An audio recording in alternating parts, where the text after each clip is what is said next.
about how hard you can get hit and keep moving forward.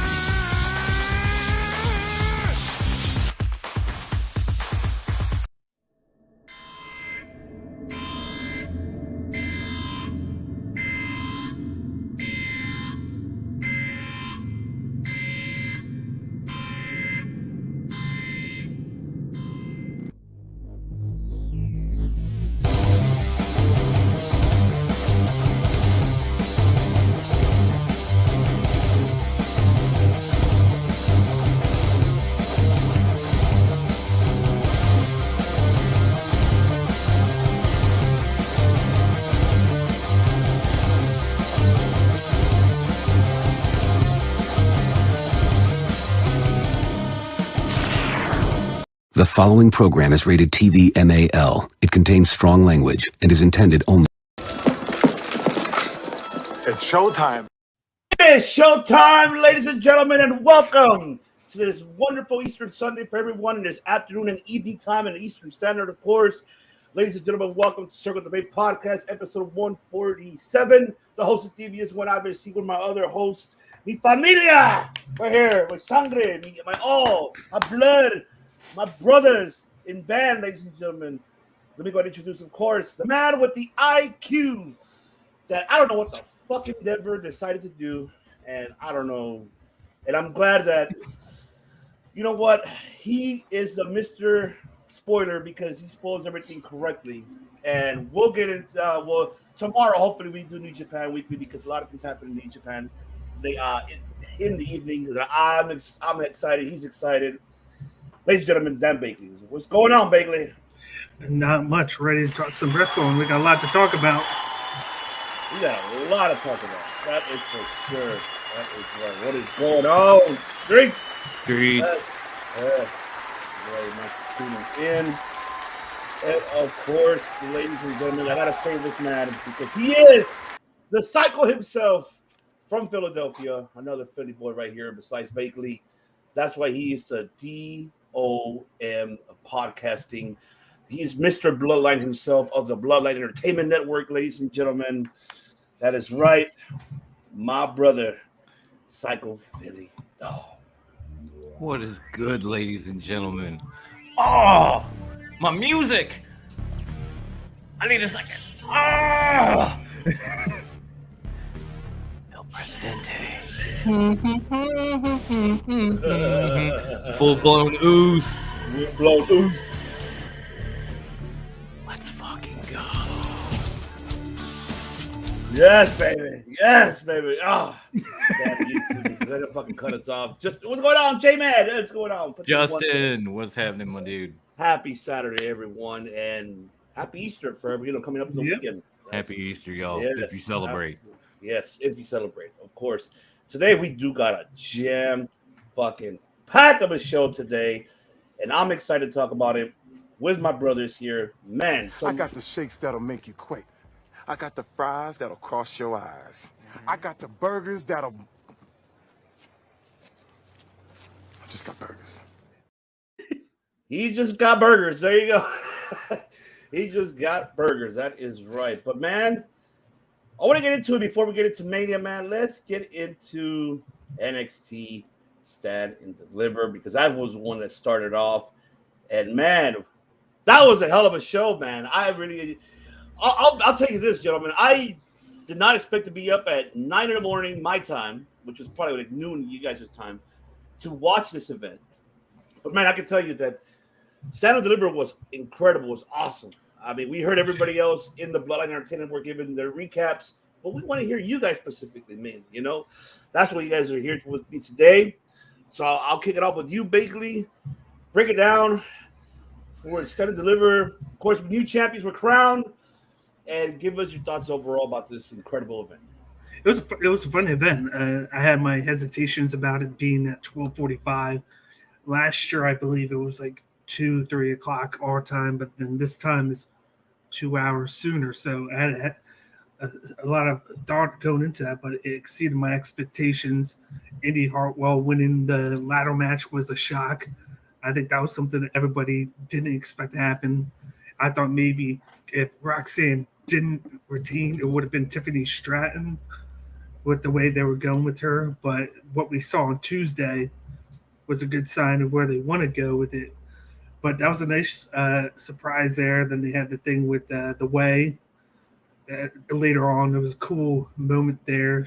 Of course, she had help from Dexter. I love everything Wesley. I love. I know some people think it's getting kind of dry because he keeps on doing the same things, but he has the personality. He has the charisma. He just has it right now, and everybody loves him.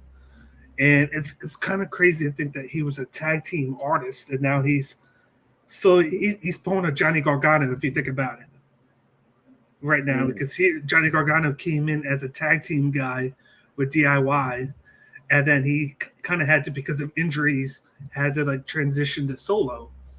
And with everything went on Wes, he's kind of been able to slowly do the same situation and turn into a great star of them.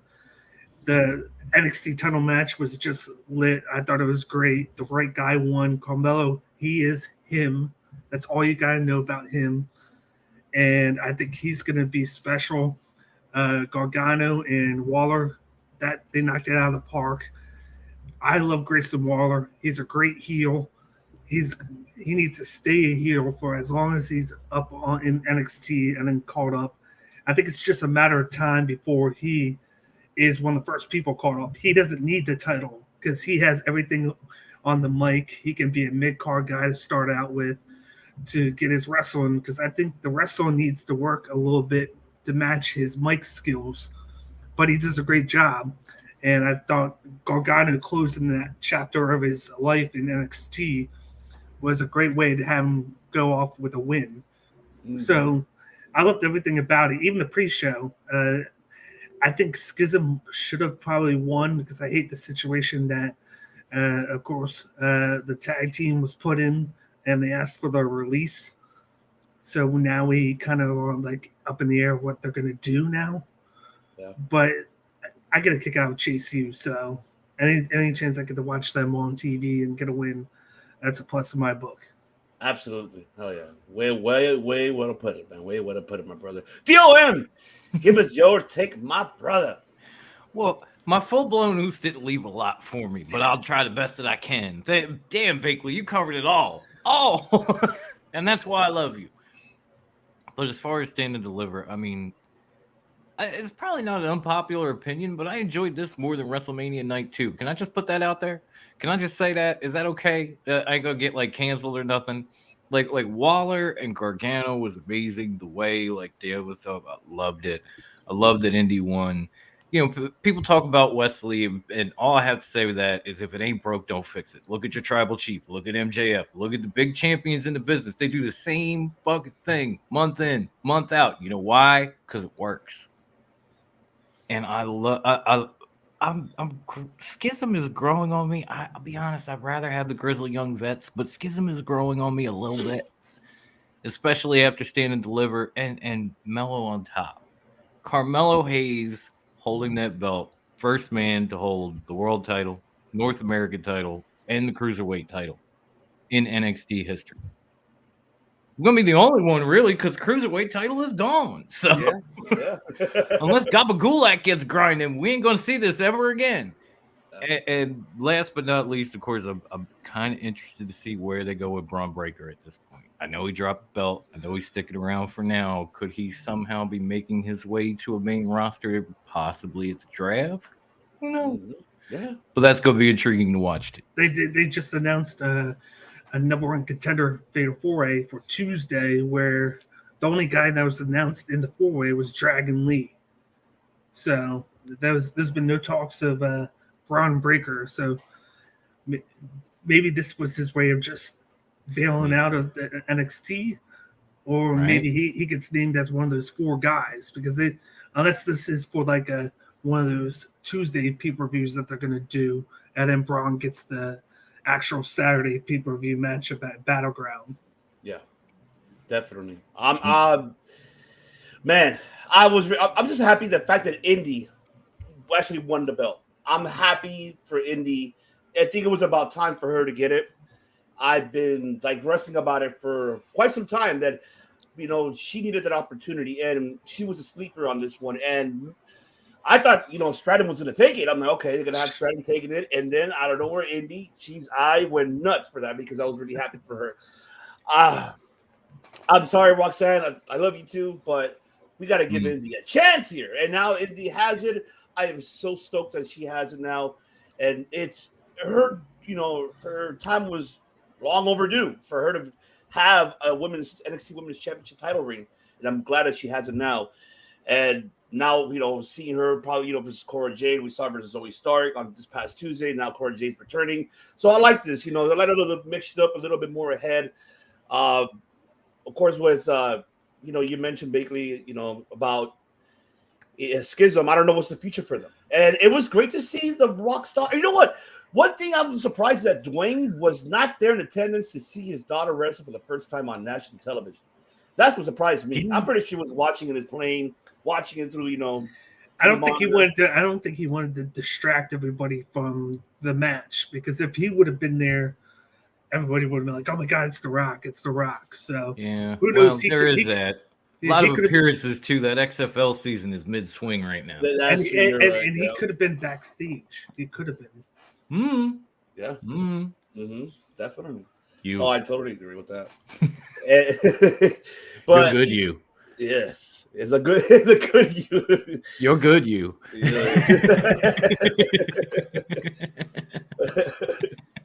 Love it. And seeing her, she didn't do a bad job. I think she sold very well, and I think her performance, it's still not. Oh my God, it was a great performance, but we're now getting to see that. I think she competed in NXT Level Up, so I haven't seen it, but I want to see if she did or not. But I'm really excited to see Ava, to see what she's gonna bring into now her character and just her in-ring skills. I want to see, and I want to see what's her finisher. I'm curious if she's gonna use the rock bottom. That's where I am curious to know if she's gonna use the rock bottom. That'll be, oh my God, it'll be fantastic. She's gonna use the rock bottom. She's gonna call it "Making It Rain." There you go. Hell yeah, making it rain. Oh my God. As long as it's not the Rainmaker. Exactly. That's taken. Yeah, that's right. Hell yes. Yeah, hell yes.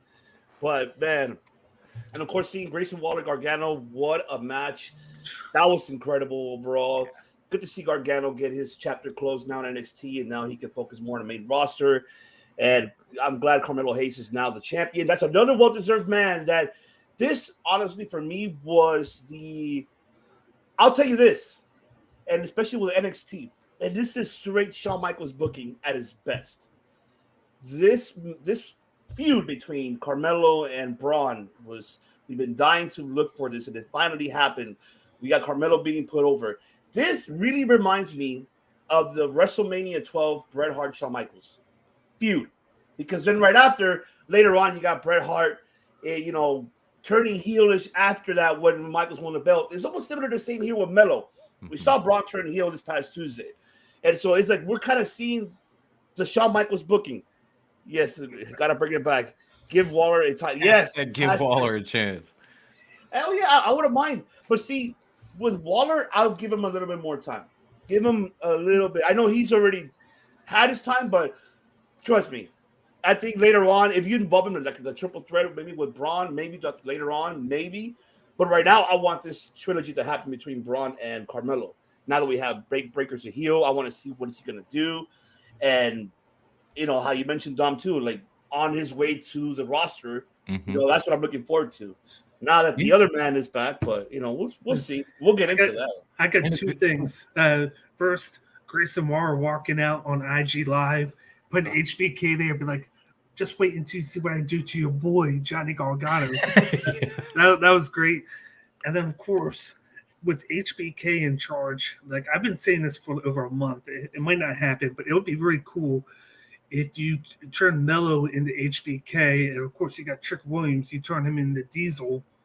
And then you start trying to build Trick Williams, and he ends up taking the belt from Carmelo later on down the run, because I think they need to build him up. There's people that say wait until the main roster. I'm like, no, this guy needs to.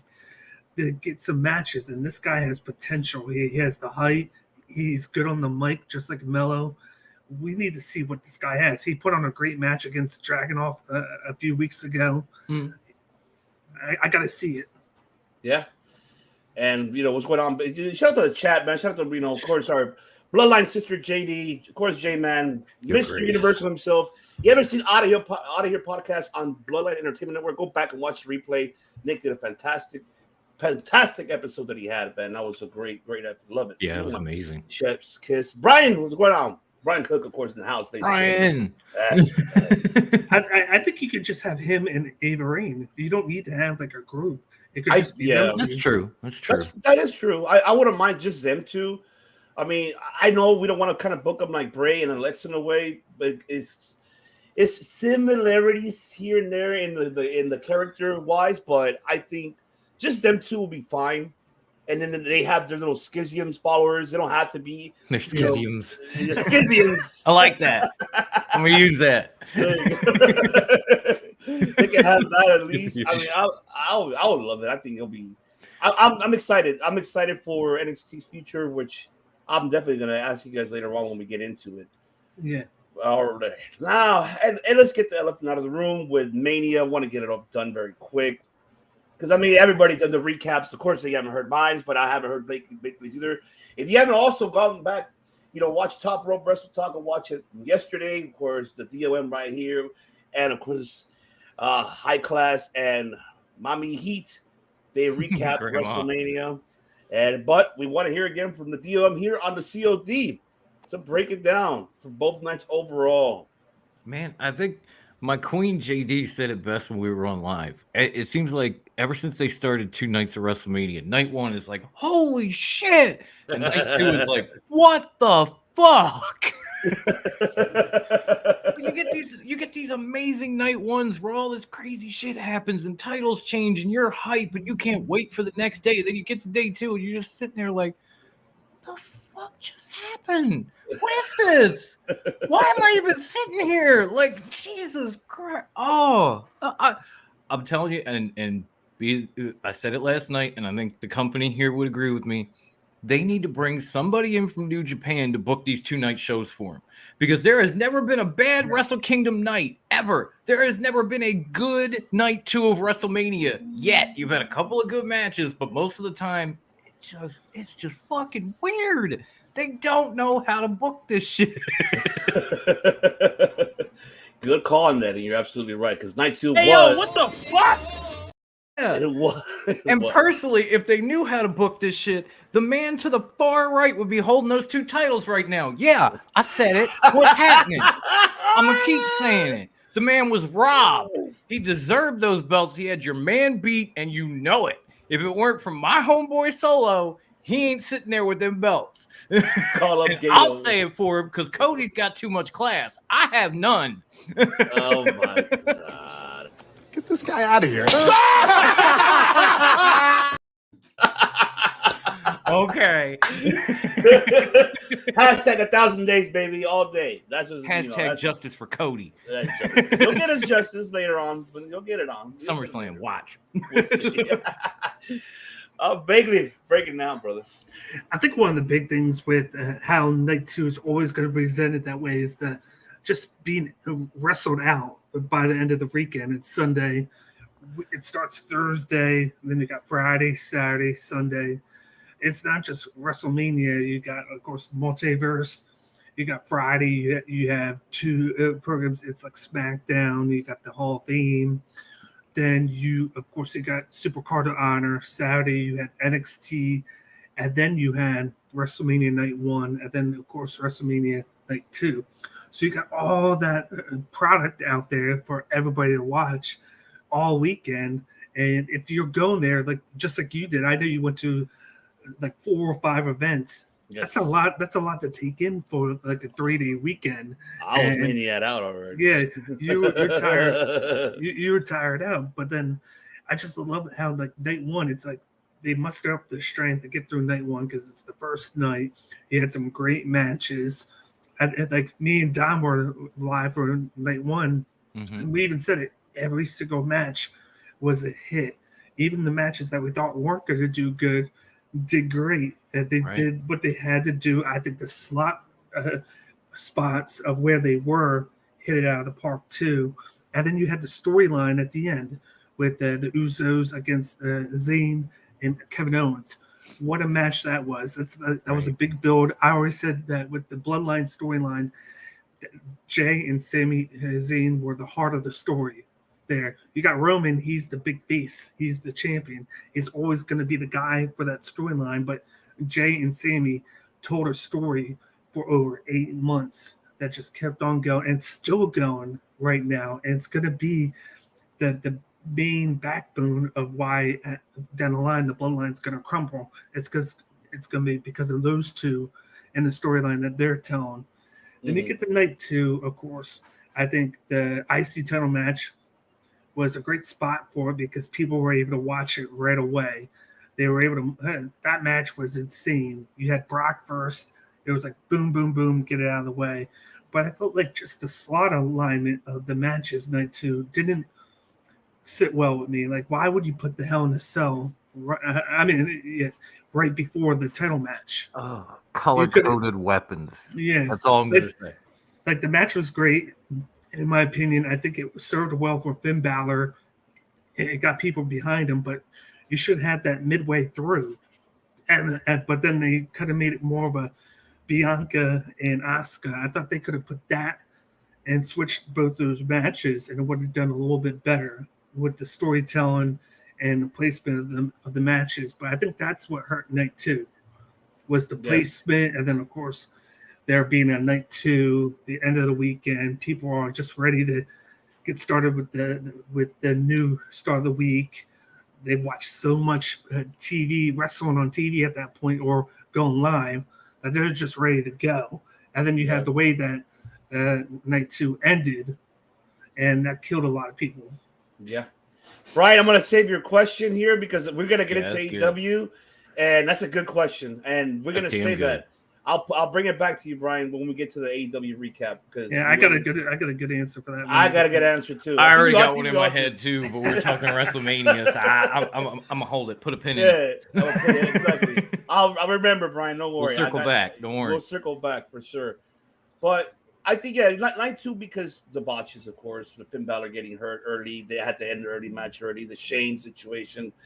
What's going on, Dylan? What's going on, man? And I think being there in attendance was awesome. Yeah, people were tired by like night 2. They were just like, "Oh my god!" They were like, can we wrap this up? Yeah, it work. But once the Roman theme song hit, everybody was up. Yeah, everybody was up. Put in their ones up, baby. That's right, because everybody was acknowledging the tribal chief. Everybody was, and I was just like, "Yes, acknowledge the tribal chief." Oh, zip it, flip flopper. Besides, I'm not complaining. I'm critiquing. Nobody's complaining. There's a difference. Exactly. Critiquing. You said it yourself. Nick. Your words. Yep. Love you, Nick. Exactly. We love you, Nick. But man, overall it was great. I'm with you, Dom. I think they should find a way how to book this like Wrestle Kingdom. Call up Gato, how J-Man said on the chat area. Yes. I wouldn't mind. Yeah, why not? And now that I enjoyed it. Both nights were great. I think night 1 was always the best one. The best one was night 1. It was good. One thing I'm happy for is for Chelsea Green. She got her Mania moment. She finally got her Mania moment. She had throughout the trials and tribulations, her getting injury prone, couldn't really make it, getting released, getting re-signed, being put in this, showcase in a women's fatal 4-way. I'm happy to see Chelsea having a moment for WrestleMania. And kudos to her for have that. I'm so happy. I could have wished we could have had like other, a lot of more talents deserve to be in this spotlight, but how Triple H said, sometimes you make it, sometimes you don't. And that's the beauty of WrestleMania, because besides the payday, you want to get to, it's like you want to get there, like the Super Bowl. You want to be, exactly. Yes. You want to hit that stage. You want to be on that card. Absolutely. Like, that's a lifelong dream. And honestly, I think the complaint department would be great for the women's tag division. Oh, fuck yeah. I'm with you. Wait. What division? Yeah, exactly. They would be like 1, maybe 2 teams in it, but it would be better than what they have. Yeah. Where it's just musical chairs. Okay, Natty, you were with Shotzi. Okay, now Shotzi, now Natty, you're with Shayna, and Shayna, no, Shayna, you're with Rhonda, and Natty, you're. She legit and Natalia legit was in a tag team with everybody from that match. In that damn everybody, match. Yeah, everybody but point. Chelsea Green. Night 2 was like faster, like Guns N' Roses. Use your illusions, and yep, bloated with mixed up bangers, rock solid matches. Yes, I love it. Yes, yes. And now here's the question, gentlemen, that I have for both of you, because I don't, I saw everybody's show, of course, but they haven't asked this question. So here's the question that I have for you guys. Since the takeover of Paul Levesque and Shawn Michaels' full creative of NXT, and Paul Levesque, during the time that the other guy, we'll get into him, I'm saving him, but while he took his brief hiatus and, Paul Levesque took over as creative control. Now, a while back, we all said we're not going to critique these two individuals until Mania season is over. Now that it is, Now is that time. And what can we grade these two individuals? Shawn Michaels doing, what he's doing with NXT currently now, and what he's done the last 6 to 8 months. Likewise with Paul Levesque, Triple H, what he's done with Raw and SmackDown and the premium live events, pay-per-views. Damn it, I rather just call them pay-per-views. Pay-per-view. Pay-per-view. That's right. That's why Kevin's not here. Pay-per-view. I love it. Exactly. He ain't here. He is not here, but let's watch. Watch him in the chat right now. I'll be here. Watch him jump in right this minute. What'd you say? What'd you say? Somebody call my name? God damn, he has spidey sense. Oh, man. But what do you grade them, Dom? What do you give these two men? Like, what do you grade them? Their booking. That is overall a damn good question. I mean, for HBK, he's definitely come a long way booking shows. I don't think Trips is helping him much, considering he's on the main roster. But like, you go back to that Halloween Havoc and you watch that, and you're like, oh my god, what the fuck are we doing? Like that was the worst graded pay-per-view I gave out. Yes, I agree with that. Yes. And from there, he's had some nice events. Like, he's had some decent takeovers. Stand and Deliver was very good. So I would have probably started out giving him like a D+. And that's only because I love him, because he's a fucking legend. I think he's kind of jumped up to like a C+, B- average, considering he started in the Ds, because some of his stuff that he's put out there is just absolute bangers, man. Like this last one included.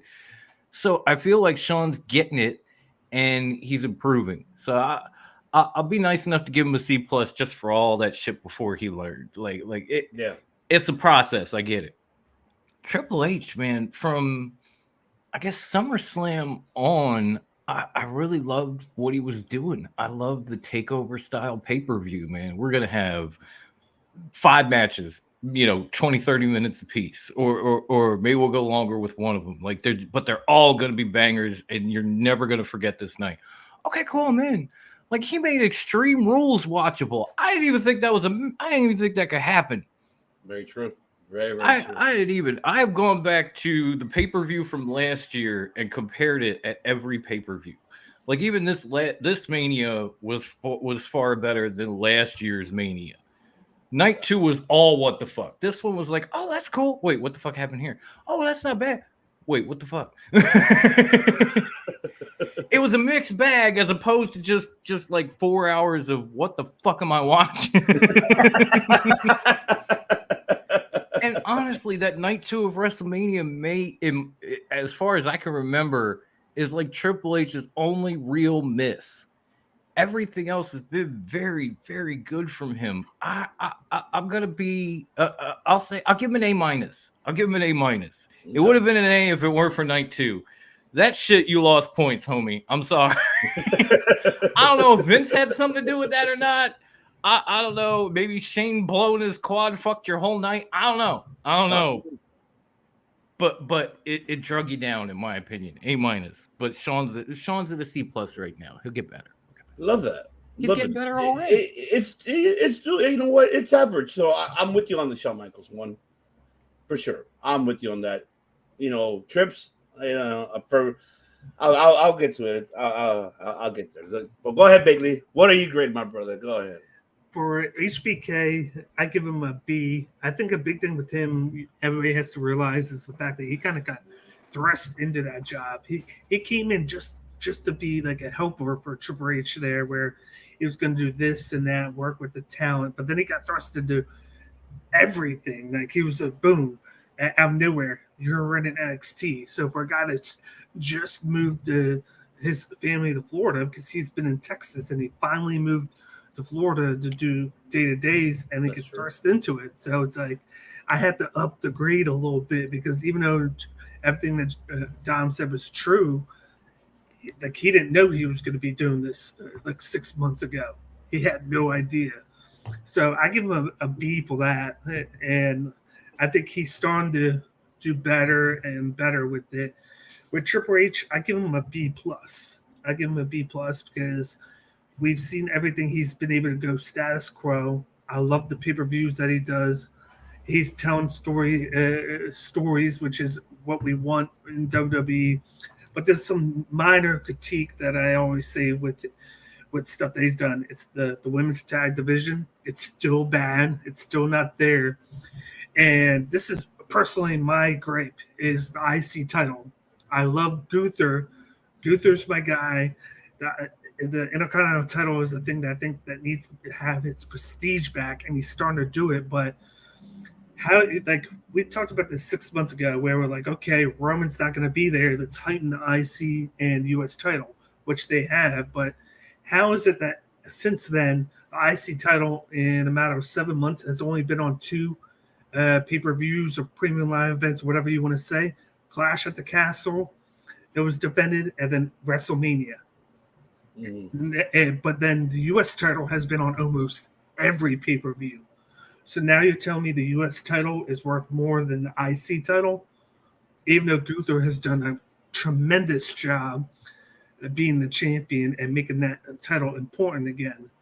But to me, it needs to be defended every single pay-per-view. It needs to be, if it's going to be that top title while Roman's gone, you got to make it like that. You can't just be like, okay, we're defending it every other week on SmackDown. It needs to be defended on the pay-per-views. Because that's a guy right there that's missed out on those buy rates, even though he's been a workhorse for that title. Hey, he's getting it there, though. I mean, Gunther can only do so much in like the 6+ months he's had it. It wasn't on a WrestleMania card for years. He brought it back there. Yeah. So we're headed in the right direction. Yeah. And I just want him to every pay-per-view. I want to see him defend it. Like he's put on there's a thing that he's put on bangers. Any match that he's in, they're bangers. You look at Sheamus, you look at the Triple Threat match, you look back just the past 2-3 years, this guy, that's what he does. He puts on 5-star matches. Don't you want that on your pay-per-view to get people watching, to build up that pay-per-view buy rate, to get more people viewing? Yep. But then it's like, does SmackDown have anything? I'm not SmackDown, Fox. Do they have anything to do with that? We don't know, but I hope we don't know. Yeah, that's true. Just something we don't know. I mean, for me, Michaels, I give him a solid C. I think I have, good valid points, Dominic, you mentioned about the Halloween Havoc and the beginning of the booking of how he started when he took over as full creative control. And I think he realized, what the fuck am I doing? I'm like, shit, I'm really fucking this shit up. Because there was a lot of bad stories there from Halloween Havoc on these gimmick matches. It's like, HBK, you might want to. I don't know if Vince told you to do it or I don't know what it is, but whatever idea you had did not work, buddy. No, HBK got back there and was like, wow, this is way harder than kicking people in the face. Can't I just go out and tell everybody to suck it? Right? I know he wish he could do that. Right. But man, giving Michaels what he's done, and then not only that, him inputting his storylines that he used to be in, during his tenure in his career, using that and implementing into these talents, using that similar storyline, almost with the whole barber shop situation with with Gigi and JC Jane, with this Carmelo and Braun, with the Grayson and Gargano, Schism and Chase U, how they're booking them. Then with the whole women, division overall, and actually giving them a little bit more opportunity, like Sol Ruka, giving them all that. I'm happy that Michaels is seeing the wrestling part aspect of it a little bit more, besides the character development style. Because I know that you want to combine both combinations and make it both great on both sides for each talent. So I'm glad that Michaels is at least giving that opportunity.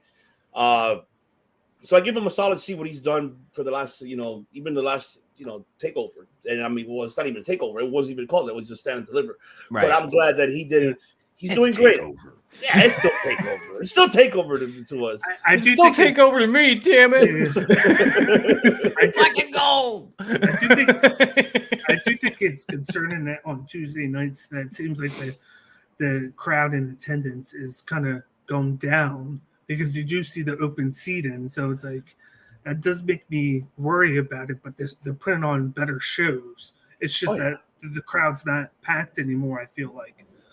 Yeah. I mean, remember, all due to weather conditions, it all depends too. I'm not quite sure. And let's see what JD got to say. The NXT crowd are the easiest to book for. Triple H is booking this for the hardcore fans. IWC and Larry, who is stuck watching because the 7-year-old like short is not easy. Yes. Damn it, Your Grace, you did it again. I've been need you. And Triple H had it easy for the longest time because it was only on the WWE network. So people were going to go look for it regardless with it on there. But now it's on USA. So that's a harder thing to book and deal with, being 2 hours instead of 1. Yeah. No, definitely. And so we'll see. We'll see. I just hope right now. I heard that the live events were not as bad when they started doing the tour for NXT. I heard it was not bad. It got people to be invested in actually attending to. So I'm happy for that. And I'm hoping that maybe later in the future, instead of being in the Performance Center, right, that's where they're at having NXT mainly, right? But I hope that they go back to Full Sail, or to just start touring. Give it a once in a while, go to a different venue, give it a try. You have to, interact with other different audiences in different, obviously different states. Yeah, they're always going to do Florida, but they need to branch out like they used to. Yeah. Oh, definitely. Yeah. And if I remember correctly, they just got back into doing arena shows a few months ago. Yeah. So it's going to take a minute for the crowds to come back, because that was the first time from pandemic, basically. Yeah. Agreed. So it was a few years, and now they're just like, hey, everybody, we're back. And they're like, well, we're broke, so go away. Hey, I'm broke. So, hey, sorry. You seen these gas prices and shit? No, I'm not coming. I'm not going, man. No. Because I know what they were doing was they were taking some of the stars that are already established and they're putting them on the WWE live events. Like, they had pretty deadly that they were doing live events for all December. Yeah. And they were taking just small groups at a time. But now that they have it back, now they don't have to do that. Yeah. I think Little Psycho was watching, because as soon as we started laughing, he got all giddy in the other room. Be nice to your mother. Love it. Shout out to Little Psycho, man. Oh, man. Love him. Oh, number one fan. That's my dude. Yes. He's ours. He's our dude right here. That's right. Put them ones up for him. Acknowledge Little Psycho right there. Acknowledge that special little sumbitch. Special in our hearts, man. Overall, that's for sure. But man, and then for Triple H, my grade, I'll give him a solid A. I'll give him A. He turned things around immediately when he took over. He really made, both of you guys really. I would just add a little bit what you guys mentioned, because you guys made valid points overall. Of course, making relevancy to those mid-card titles, that's the one thing that I'm happy for. He made them now relevancy. I get it. I get you basically that you want more we want more, the Gunther in theory to be more on a constant basis defending those titles, since Roman is part-time. I think it could be the same way for me, it could be 50-50 between the mid-card titles.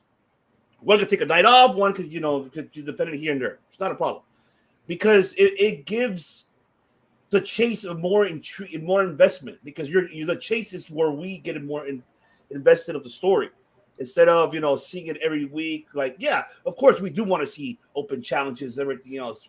Pro wrestling is what we want to see, but also we want to give it a story to it. Why should we be invested of the, this individual, this talent going for the mid-card title, and why so it has its pros and cons of it, but I say 50-50 that they could book it, and especially like how you mentioned about adding them into the almost every event. I think that's fair. I mean, it doesn't have to be every event. It could be once here and there. It's fine.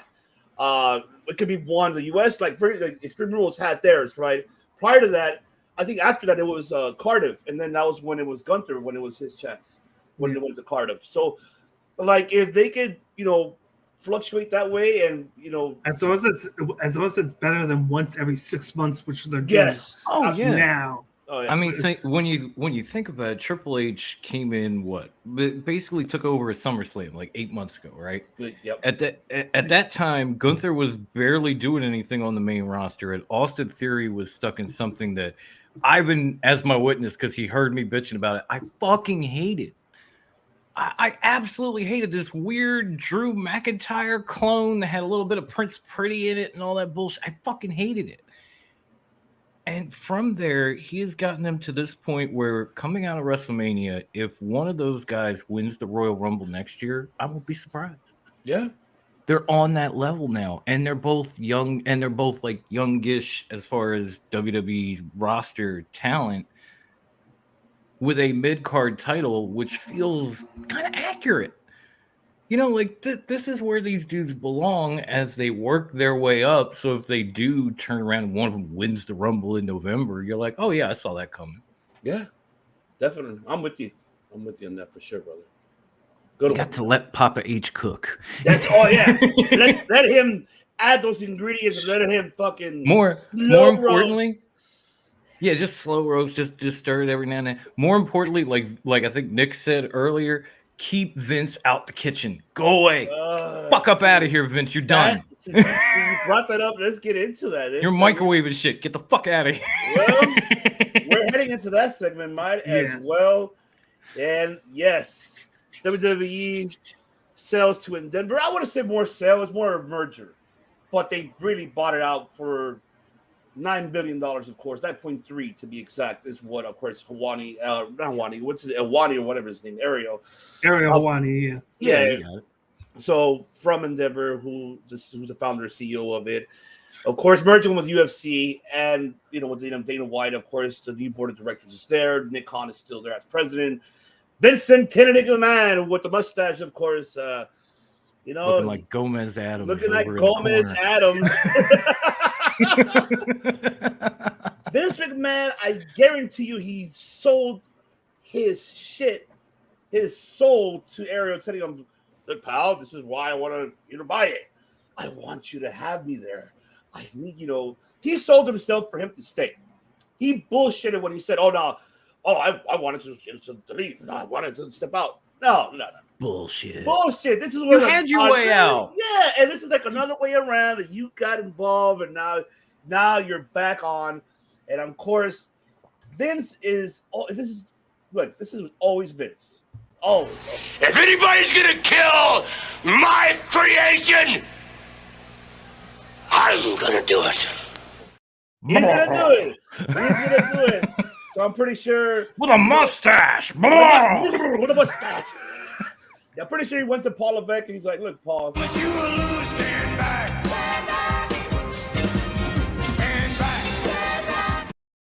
Told him to stand back." He told him to stand back for sure. And then, of course, if Paul wanted to say a word, this was going to happen. Nobody said Say another motherfucking word, and this shit is over.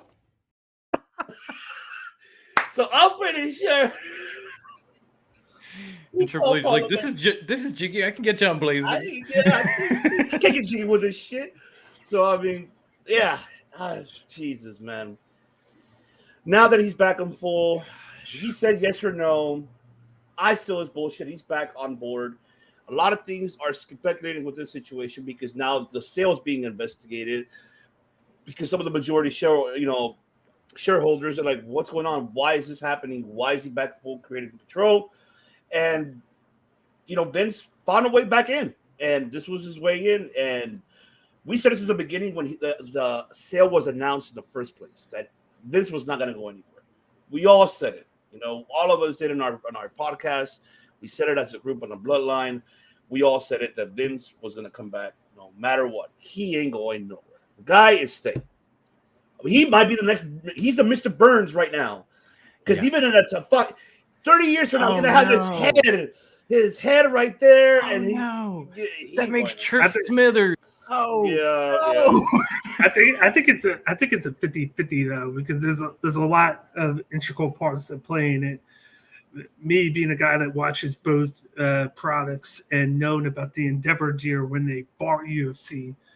They bought it from the Ferreira brothers and Dana White.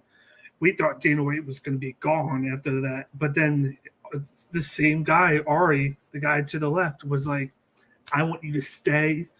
You're getting your cut.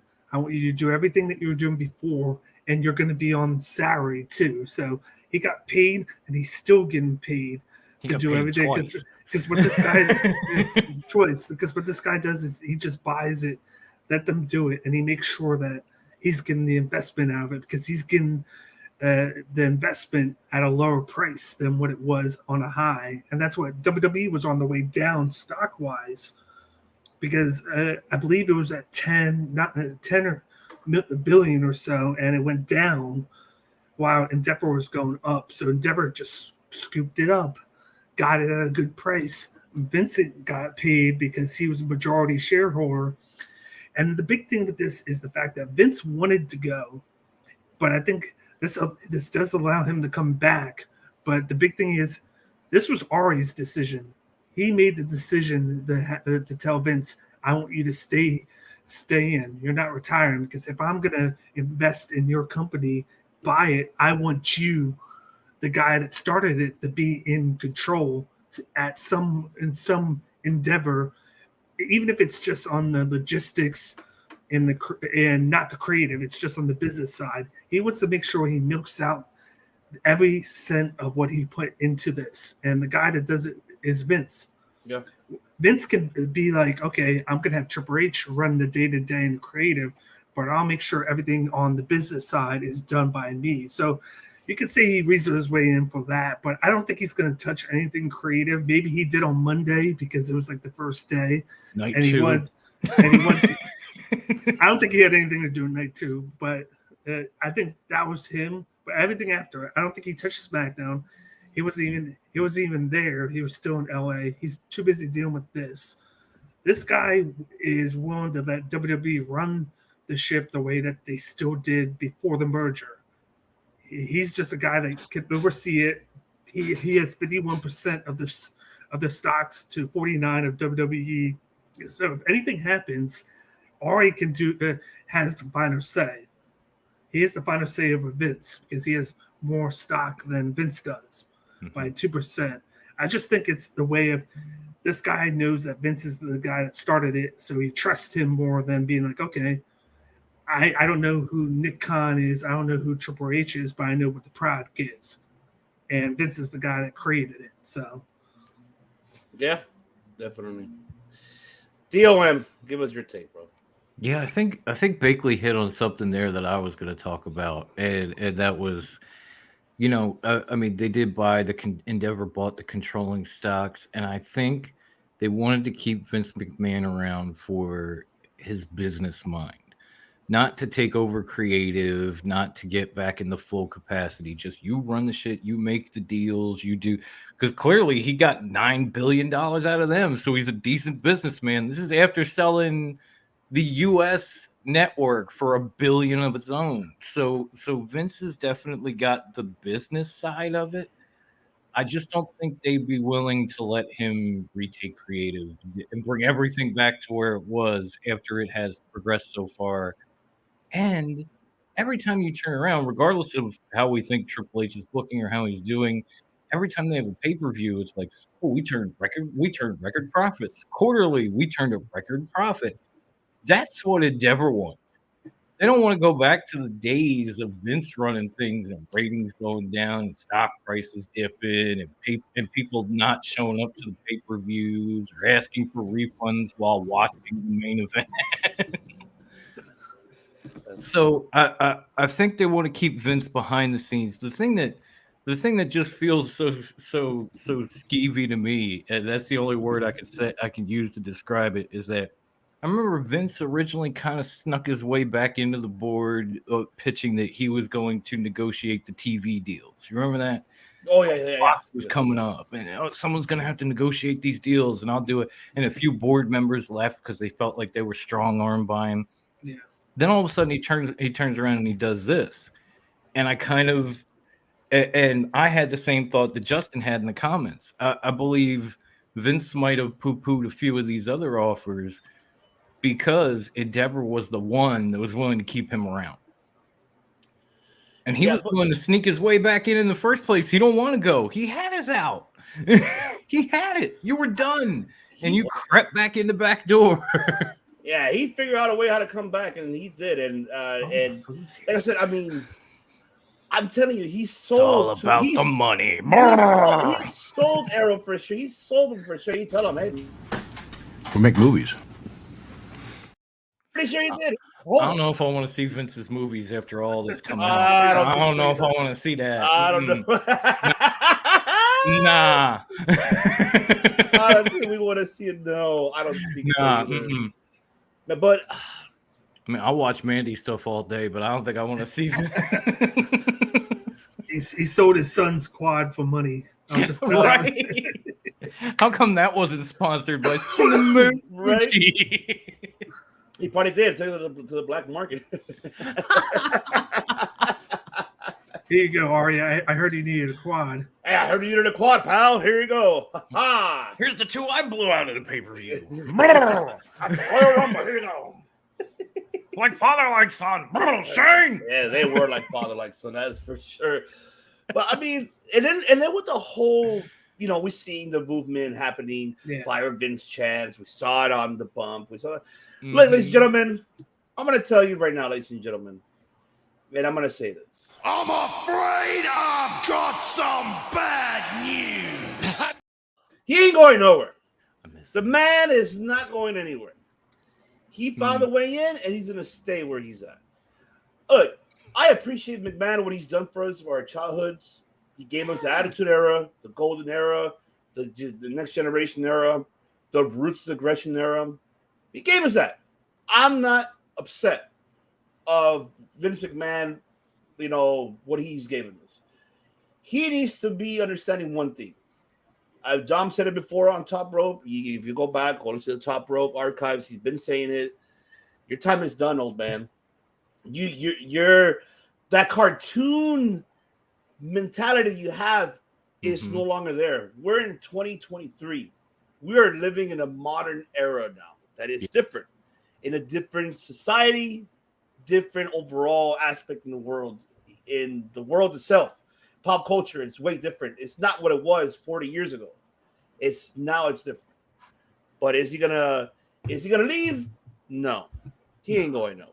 The guy is.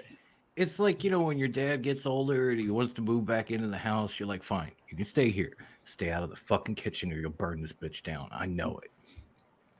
That's what I'm saying to Vince McMahon right now. Fine, you can stay in the house. Stay the fuck out the kitchen. Let Trips cook. It was sponsored by the local medical.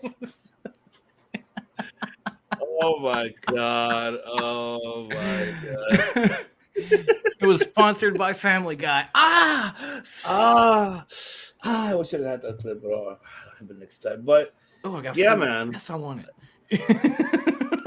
It is what it is, man.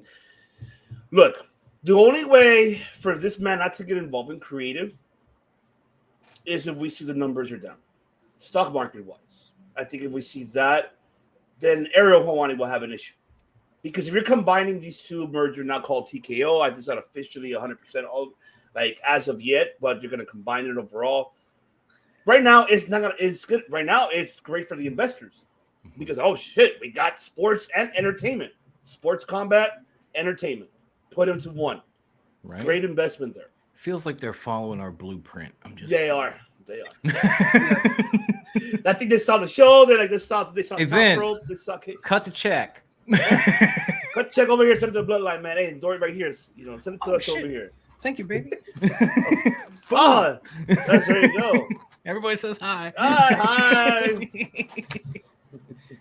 But yes, Sorry about that, guys. They just dropped off my dinner. No worries. But Brian was like, this was one of those people who wanted to kill the establishment, and that's where he's became. And well, of course, he won't pass the torch. That's why, if that was the case, why would Ariel, if Ariel was really wanted to like purchase it without Vince, he could have approached Nick Khan and Triple H.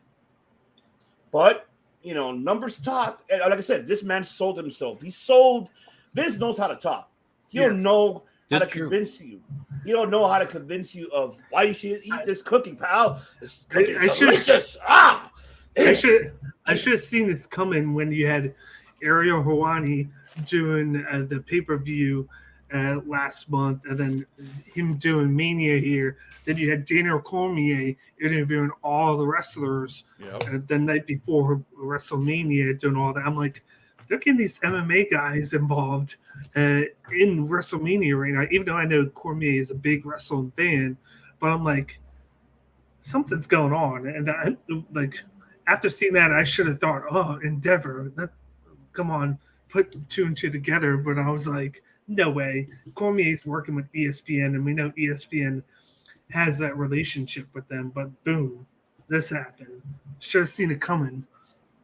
Yeah, I mean, it was bound to happen. And I mean, it's now, it's like I said, the only way for things to turn around is we all knew that the Raw SmackDown rating was going to be like, oh my God, it's Raw to WrestleMania. It was, of course, going to go up. I mean, there's no fucking way that it was going to go down. And remember, ladies and gentlemen, that Raw, you know, after Mania surprises, we don't get much. The last time we got so many was 2016, 17, I believe so. I think after the year after that, we didn't get much of it, and not really as much surprises, just returns. That's it. But if you were expecting, oh my God, yeah, no, wasn't going to happen. No call-ups, none of that was going to happen. The main focus was more on the sale, more on, you know, pretty much impressing your investors now who are not going to be investing into the products of this merger. That was the whole focus on this whole week, not pro wrestling. It was more on that side with the entertainment aspect more than professional wrestling in brief. But like I mentioned, the only way for this to fail in Vince McMahon is you see the numbers going down, stock market going down. Because that's something you don't want. And if it affects the stock market, it's not Dana, it's gonna be Vince. And then that's when Ariel will come in, and Dana White, because remember, that's his money too. He's gonna step in. What the fuck are you doing? Like, right. Yeah, you need to step out. You need to not be part of control. Just enjoy a vacation. Enjoy your your stock shareholding, and let Paul Levesque run the business. There's I don't have the exact analytics, but I read them that Triple H, with the last 8 months, what he's done, 8% overall in viewership, in revenue, and even on premium live event, PLE has done wonderfully ever since when he took over full creative control. The fear is that number might go down, and it shows that Hunter has done better than Vince. That's for sure. Yeah, but now his first quarter in WWE, they broke all their profit records, all of them. So Vince, stay the fuck out of the kitchen, man. Stay out of the kitchen. Let the man cook, for God's sake. He's slow roasting, man. Yeah, I'm stay sorry. Out of the kitchen. I'm sorry, guys. I always tell Wendy not to eat on my show, and then here I am. I got the fries that'll cross your eye. Yeah, there you go. I got burgers. Well, I just got burgers. It's just a burger. But man, we'll see. I think that's the only way. Is we have to wait to see what's going to be the outcome of it down the line within the next quarterly. I would say the next 2 quarters of the stock shareholding. How especially with the new investment program TKO. How is that going to develop? If it's going to develop, I can also see like just in intricate wise, are they going to try and do like a whole like investment library to where you can they attach both items to it? Because I know right now you got WWE all their libraries in Peacock, but then Bring 'em UFC, together somewhere. but then UFC has the UFC Fight Pass, which they use for their library, and then their events is attached to ESPN and ESPN Plus right now. So it's a lot more open to because it's more like a year-to-year basis. The UFC has with ESPN, but I'm pretty sure that they can plug it in other venues too. So it makes me wonder if they try and attach both, or if this is a small play for a bigger fish in the pond. I think if they did that, we'd all have to invest in a VPN because Yes. Oh, You know, hell like- yeah. Peacock's going to have something to say if they want to try to put content someplace else. Like, no, we gave you $1 billion for this bullshit. It's staying here. Because I always thought that maybe this was a ploy to get Disney involved.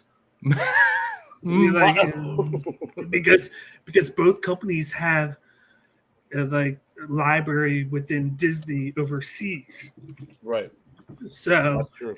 and there's so many different ways that they can do business now being together. It makes this company worth 21 million instead of two companies that were 11 million and 9 million. Not billion, now they're 21 billion. Mhm. So there's a lot more Is to it- interest other companies into doing business with you, content wise. Is it weird that when you brought up Disney, I saw Mickey Mouse with that fucked up mustache that Vince has on his Actually, Vince trying to look like Walt Disney shit. I was gonna Right? say that. Right, that's almost a Walt Disney mustache. His shit was a little thinner. I wouldn't be surprised if Vince was a Walt Disney guy, man. Hey, what's going on? The banger! Yay! The banger! Oh, banger podcast. Nipple mania, not yet, but he's Not yet. Not yet, almost there. Wait for it, folks. Yes, you gotta wait for it. Oh, and then all right, because the director about to come in 5 minutes, so let's knock this out of the park. Director! Yes, man. Of course, WrestleMania. Raw to WrestleMania, SmackDown. It was great. Now we see everybody was like, "Why? Why is this happening? Why Cody Rhodes gets punished?"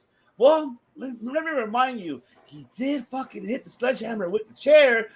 With the throne that he did, and he did all those BTE clips that he'd done before. You think, hey, Paul Levesque, I never forgot, buddy. I didn't forget, and there you go. But this was planned. I guess you could say it was planned according to the dirt sheets. Quote on that, dirt sheets. I guess this was already ahead of plan of time. Now we got Cody versus Brock Lesnar. We don't know what's going to happen at Backlash that is happening in Puerto Rico or maybe SummerSlam. We're not quite sure what as of yet. But then, of course, Hunter announced the draft coming up. So I'm excited for that. So, man, give it to you, Bagley. Give us your thoughts overall. Cody, Brock, and the draft. Everybody was up in arms with the whole Cody losing to Roman. I think it's a bigger story to have the bloodline crumble from within. We've seen everything more so on SmackDown with it, but I just hate the fact that they had Brock go in. He thought he was going to team with them, and then he attacks Cody. And then on SmackDown, Wade Barrett made the comment, where he was pissed that he had to go on first on night 2. It's like you couldn't have thought of anything more elaborate. Like it's just like somebody said that. Like I think Tim said the other day, like have him go in and be pissed that he couldn't get the job done against Roman. So then Cody was about to have a chance to, and he got screwed out of it. And then now he's trying to get the rematch. And this is Brock's way of doing it. Even though if Brock would have thought logically, if Cody can take the belt, I can challenge Cody. But he attacked him. It just seemed like a Vince move there doing that. But I loved everything on Friday where you had Sammy having to talk to Jay. You see kind of a little bit of doubts in Jay. You got Paul Heyman pulling in the strings with Solo. Solo is looking at Jay like he doesn't trust him anymore, even though he's brother. You would see the interactions early in the months where they'd be all cool. But this one, he's more serious. It's like, what is going on here? Are they making the Usos the weak link now, with everything losing the title, so they're not that important anymore?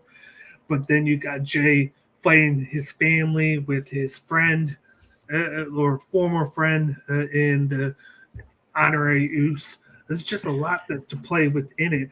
I so loved SmackDown more than I did Raw. I just thought Raw was a mess. I thought the opening and the ending of Raw were good, but I thought overall SmackDown was more overall a better show, and they kept on telling more storylines within that, even though it's only 2 hours. Plus, they had more matches. How is it that you have a 3-hour Raw and you only have 3 matches? I believe it was. I think it was 4. It was supposed to be 4, but that match never started. Right, that never happened because Brock. Yeah, you had 3 matches and a beatdown. Okay. Yes. I think you're muted, DB. Yeah, you're muted. Sorry about that. There you go. Yeah. Yeah. No, I think they had like an hour commercial free, and then what the hell? Like what did they do? They didn't do much. That's something like, all right, I guess. I mean, but yeah. I mean, we'll see. Well, shout out to Courtney, by the way. What's going on? Yeah, the queen of extreme of podcasting. I love that girl. Yes. But yeah, you know what? I'm gonna save myself. Go ahead, DOM. Take it away, brother. Okay. Yeah, no, I did a lot of podcasts last week, guys, so forgive me, but I'm pretty sure you guys were both on with me when we did WrestleBread, and I said there, it wouldn't shock me if somehow Cody lost to get Roman to 1,000 days, and then we ran this back at SummerSlam. So when it happened, yeah, I'm mad about it. I'm still mad about it. Justin was even more mad about it than I was. I saw you popping on the Tribal Chief. I was like, get him. It's about time somebody other than me snaps on the Tribal Chief on Cody's behalf. But I like what Justin said. I'll get back to it once you're done. Oh, okay. It's just I pretty much look at it where I do agree with Bakley. Like, they could have done this thing with Brock so much differently. He could have said like, oh well, if I help Cody beat Roman, then I could take on Cody, or he did it because now they're merged and he's a UFC guy. That's anything, any kind of story other than that. But the thing that I noticed, and I think Bakley pointed it out with a meme in a group chat, was like they went through almost the same storyline with Cody that they did with John Cena. They had them pouting at WrestleMania. Then Brock comes out, shakes his hand. And even at the beginning of the show, when Brock shook his hand, I was like, Cody, don't reach. He's going to F5 your ass. Yes, he is. And he didn't. And that shocked me. And then at the end of the night, went the same way it went with Cena. So I don't really feel like this is payback for the throne if they're booking this man the way they booked John fucking Cena. I think they did this to let Roman get to 1,000 days. He will be well beyond it by SummerSlam. They're probably going to do Brock and Cody at Backlash because maybe the Tribal Chief doesn't feel like flying to Puerto Rico. Let's just be real. Well, and he shouldn't have to. Yeah, he might not even be there. They're saying that he might not be there. So yeah, he shouldn't have to. I don't even think, because now you have a story where you have Solo and Usos versus Sami, KO, and Matt Riddle. That's true. You're right. That's going to be booked for sure. So, I mean, and if I'm being 100% honest, I haven't had a chance to go watch SmackDown yet because I was on here when it was live, and then I got up this morning and all my sons wanted to do was watch movies and play. I'm like, come on, man, SmackDown. No, damn it. And I came straight from picking up my wife to this. But I'm just excited overall. I mean, I get J-Man's, what he's mentioned, about the draft, about keeping the championship, completing the story, vacating the universe. I think it's the opposite. I think it's going to be the universe is staying on SmackDown. Roman is going to keep that belt because remember, he defeated Bray Wyatt and Braun Strowman, and he hasn't lost it since then. That's the one he's had for the 1,000 days. The WWE Championship came later. He could drop that one, and he still has the 1,000 days with the draft. He can drop that, put that back on Raw, and the 1,000 days could go and go and go, and he can still hold it. It's just that you're going to have another champion on Raw that can open things up for that brand, and he can stay on SmackDown unless he gets moved to Raw and things change, which I don't think is going to happen. But Yeah, I mean, we'll have to wait and see how this is going to turn out to be, because look, we already know that Vince was his idea to do title versus title, have Brock to drop it to Roman. If that none of that would have happened, then we would have been talking differently right now about that WWE Championship. With the booking of Cody and Brock, I think if this was planned, how Don mentioned, I kind of like the Cena situation, everything else, I don't mind it, because if Cody beats Brock clean, I tell you, it will make him look strong, and he needs to, because Mr. President, like how JD was like, oh, she is the president of the Cody Hate Club. Hate us. But Cody Obama needs to, there you go. Cody Obama. I mean, for me, Cody Obama. That's right. Because he's always dressed like, oh yes. Always with the red, white, and blue. Always, man. Marshall. I think Cody and Brock, like I said, Cody needs to have that, especially just fucking play it. Where the hell is that shit? I have it here. So Ruthless aggression. That's what he needs to take it out. And what better way to beat a big man of Brock Lesnar clean? No cheating, none of that. No nothing. Clean. Straight up. And then that's when Roman be like, oh shit. Then I'm in trouble. Then you can have Roman be like, okay. But if Roman would be like, it'd be more like Paul. Paul would be like, oh, you pissed this boy off. You see what he did to Brock? You pissed this boy off. Oh, man, yeah. Definitely. Let's see, director's here or not. Director, you're there? Because we can't see you. I see something. Okay. I think I see his band logo. There he is. Shit. There he is. Giving us his best Brock Lesnar salute. Right? Goddamn. How unoriginal was that entire angle? Completely recycled from John Cena. Straight up. Yup. El Director is here, ladies and gentlemen, on a Saturday. He's like, what the fuck, on a Saturday? Really? What the fuck? Is what it is, man. I'm down. You guys celebrate the Magic Bunnies and the flying ghost on Sundays, and I respect that. Absolutely. And of course, happy Easter, ladies and gentlemen, of course. It's tomorrow. If you celebrate. If you don't, just do you. Just do you. Just do you. Yes. We're not here to offend anybody. No, we're not. But Not man, no. All right, so we got WWE out of the way. We'll see what happens in the next couple of weeks of how everything turns out to be. Unless the director has something to say about WWE, very brief. Do you want to give anything overall? I mean, yeah, I'm just like the sale. Are you happy about the sale? Merge of UFC. Are you happy with the sale? The sale is fine. I'm cool with that. I think a lot of Vince having to come back to sell the company has a lot to do with Dana White's dumbass getting in Ari Gold's dumbass and being like, Vince is the man. He built the company. We should definitely get him back, having no fucking clue how bad it was when he was there. I think that was just like a casual fan knowing the name McMahon and be like, yeah, we definitely want him back in power, and having absolutely no comprehension of how good the company was without him. I know they don't care about the allegations. I know they don't care about the hush money. Dana White just got scot-free away with slapping his wife in Brazil on public access. Exactly. Didn't he though? And that shit went away. Like, that wasn't even brought up. It was just like, so I really think a couple hundred Let's sweep this right under the rug. No big deal. We'll never hear. I think a couple $100,000 to Rena Mero, ain't nothing compared to that. How much you want, baby? Hold on. Let me count my hundreds. Hold on. What you need? What you need? So you can shut up. So, yeah, Let's say if you had this much money in your hand, it would just go away. How much is that? How much is that? Or I'll pay attention to the product for sure.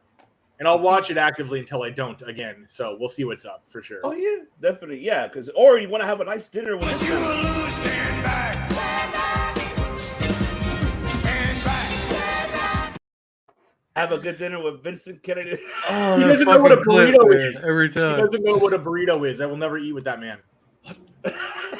Yeah, how the fuck do you not know what a burrito is? What the hell is a burrito, pal?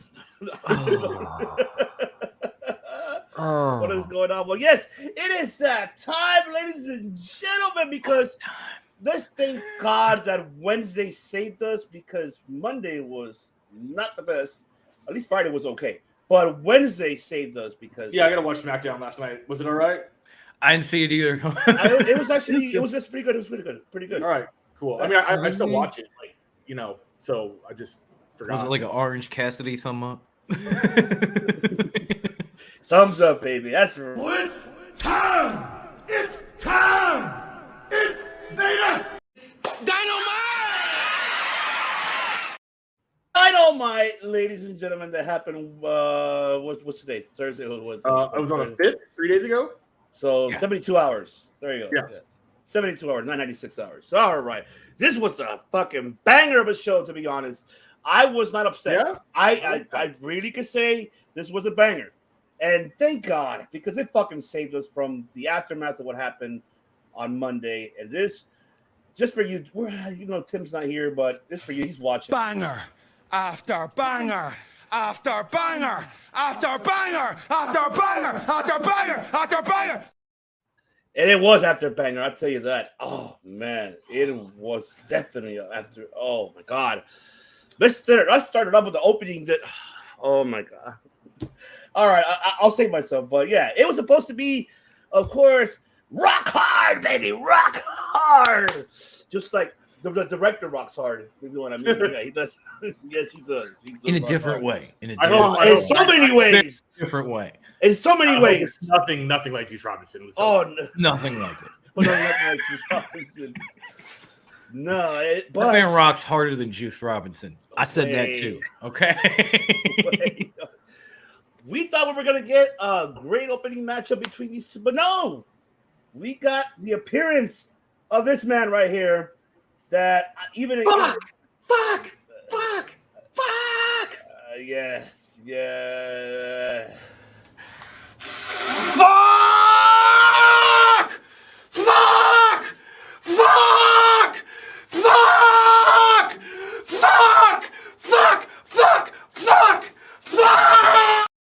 That's right. The greatest He clip is- ever. that Feels is- like Michael Scott. It's all good. Oh man, the man is here. Jay White, Switchblade is all elite.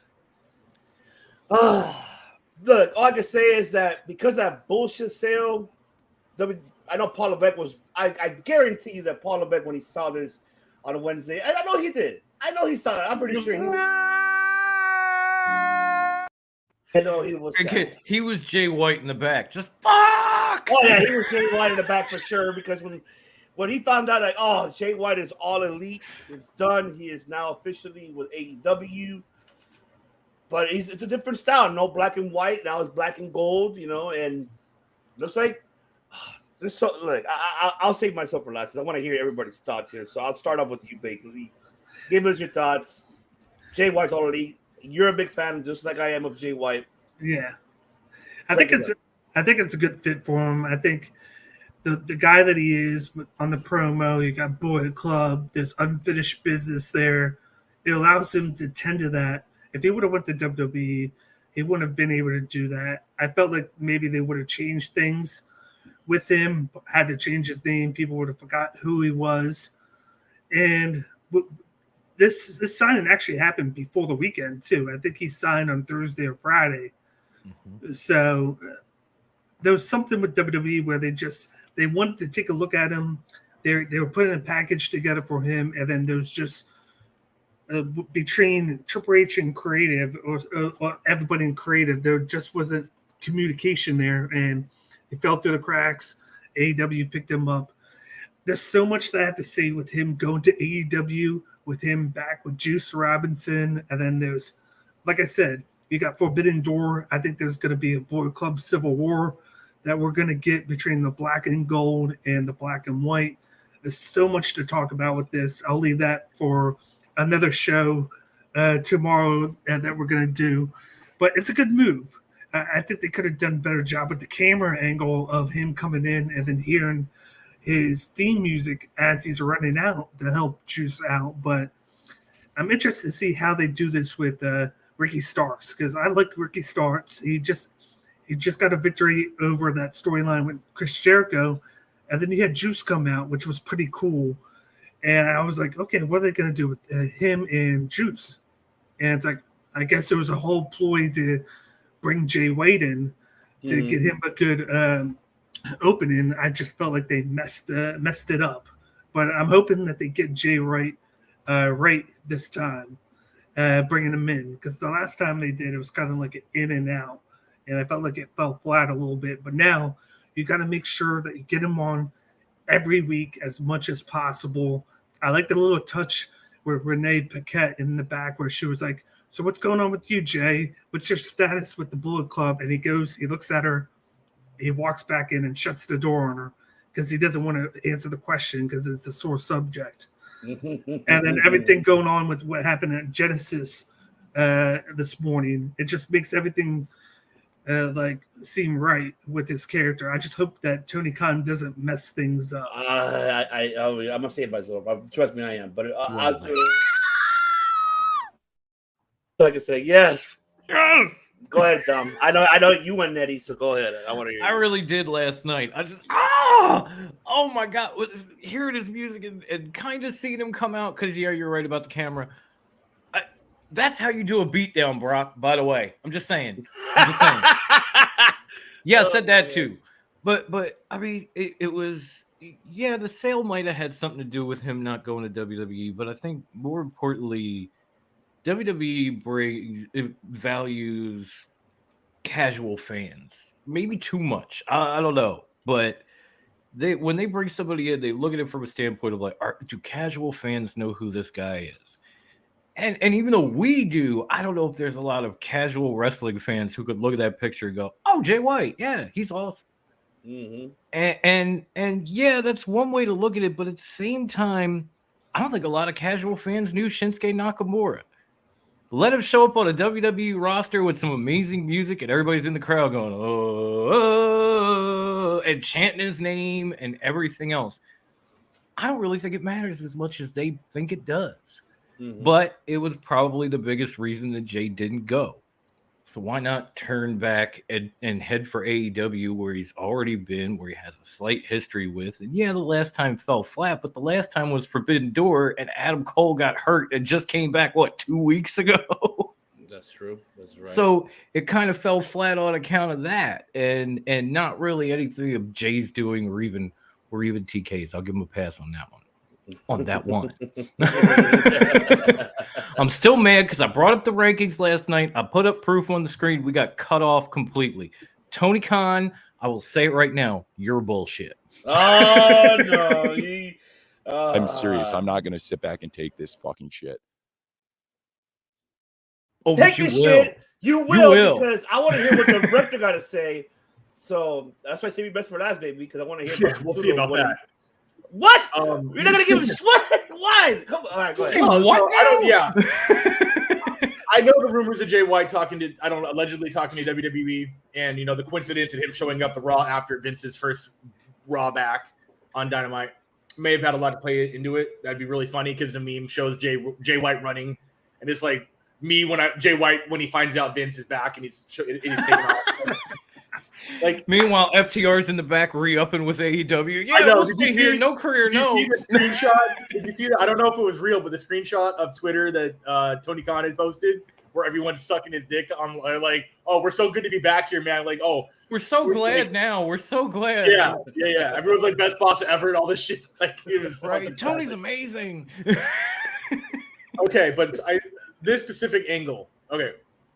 Yeah. AEW does do this thing that I don't like it because they do assume that we are all smarks. They assume everyone in that audience knows who every wrestler ever is, independent, big, huge, small, whatever. They assume everyone knows who Jay White is, and a high percentage of them probably do, but not all of them. So you can't just pop a Jay White appearance like this and just everybody knows. They do this with Japanese wrestlers. We want more segments. We want more introductions. They did a little bit with Maki Ito and Takashka. They sort of built a little coming soon package so the casuals kind of got to be familiar with them. And I think they were thinking, let's pop Jay White quick. Let's make this the thing. Holy shit, he was going to sign with WWE and he just showed up on that Dynamite. But I don't like that the introduction was just assuming, and I kind of didn't like that so much because how many people in the audience were like, huh? And then to put him in this angle is, I think, below him. Ricky Starks is still a mid-carder on his way up. I get that, like, the Juice Robinson Bullet Club connection is there, but there's someone else who needs a dance partner who would be a much better suit. So what I'm thinking, buddy, is that Ricky Starks needs a dance partner to make the odds even. Boom. Baby. The only way this works for me is if we get Ricky Starks and Adam Cole versus whatever version of the Bullet Club you want to call this, 3.0, 4.0. It's not OG, so. Just call it worldwide. They're in every fucking promotion. Everywhere. Just every fucking way. So I got more problem. I like it. It's cool. I don't think Jay White would have been utilized under Vince properly. I think he would definitely have been okay under Triple H. I don't want to fantasy book what they would have done with him over there because it's not happening, so it's a moot point. It felt a little like the soda was just opened a little too soon, and it fell a little flat for me. I wanted some build-up. I like that.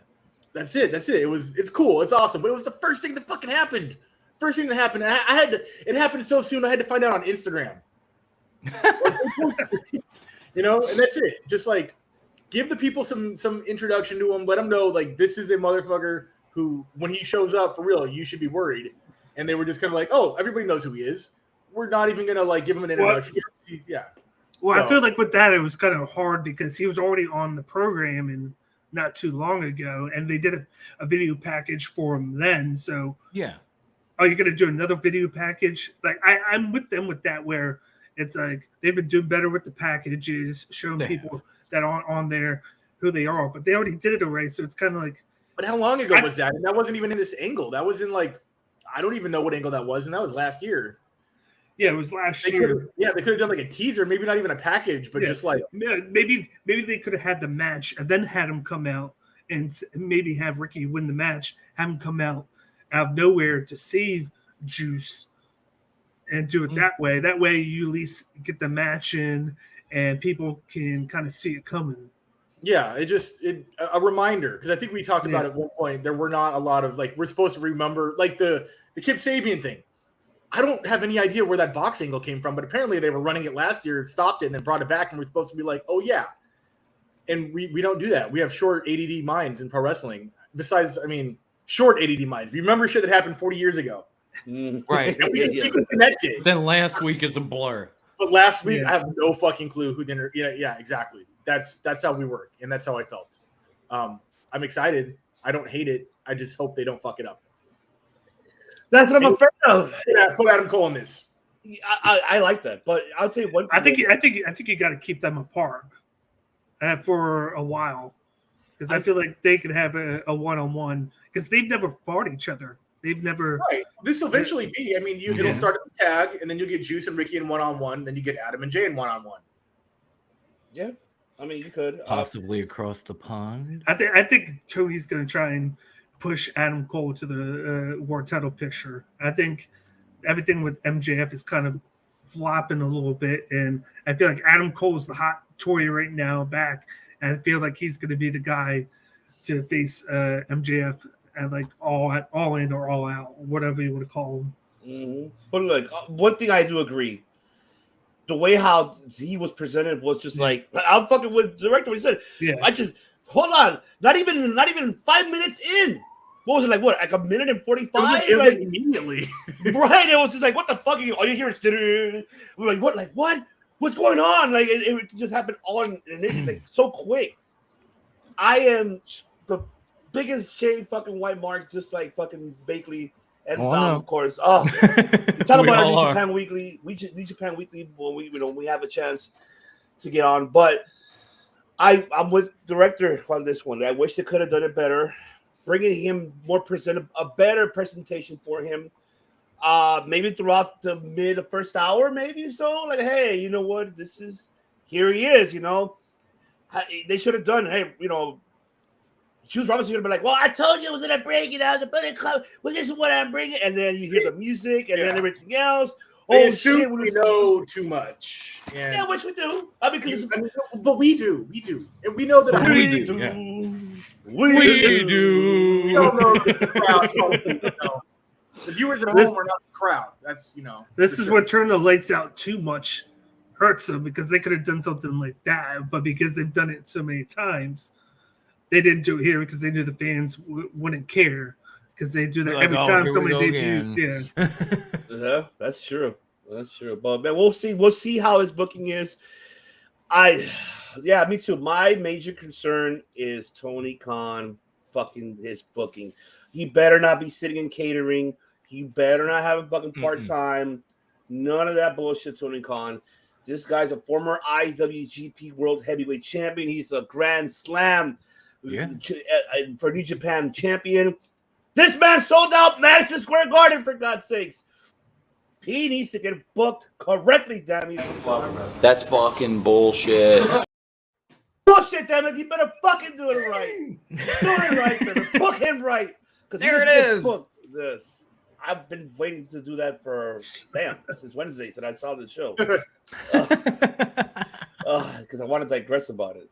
Speaking of digress, talk about this digression right here. This Trios Championship. The House of Black. Oh, my God. By the way, just one of this. I know it's off topic. We're not going to talk about Rampage because I haven't seen all of it. I just saw the highlights. Damn, Julia Hart's entrance is fucking badass. Go see that shit. Her by herself coming out on Rampage. I was like, damn. That's a dead woman walking, you know what I mean? Like, Undertaker type of style with a hat. Yeah. Oh, my God. Oh, that's good. I love that they took her out of the cheerleader gimmick because that shit's cliche as fuck, man. Cheerleader Melissa from UPW, Alexa Bliss. If you don't, dude, cheerleader Melissa, if you don't know, you fucking know. That is You guys know cheerleader Melissa? Holy fucking shit, dude. How do you know her? Wasn't she the one that just got inducted into the GCW Hall of Fame? Yeah. Did she? Yeah. She did. She was with I forget the name of the twins that were doing the hockey gimmick, but yeah, that's old school right there. Yeah, she was the OG cheerleader right there for sure. Yeah. Good for her.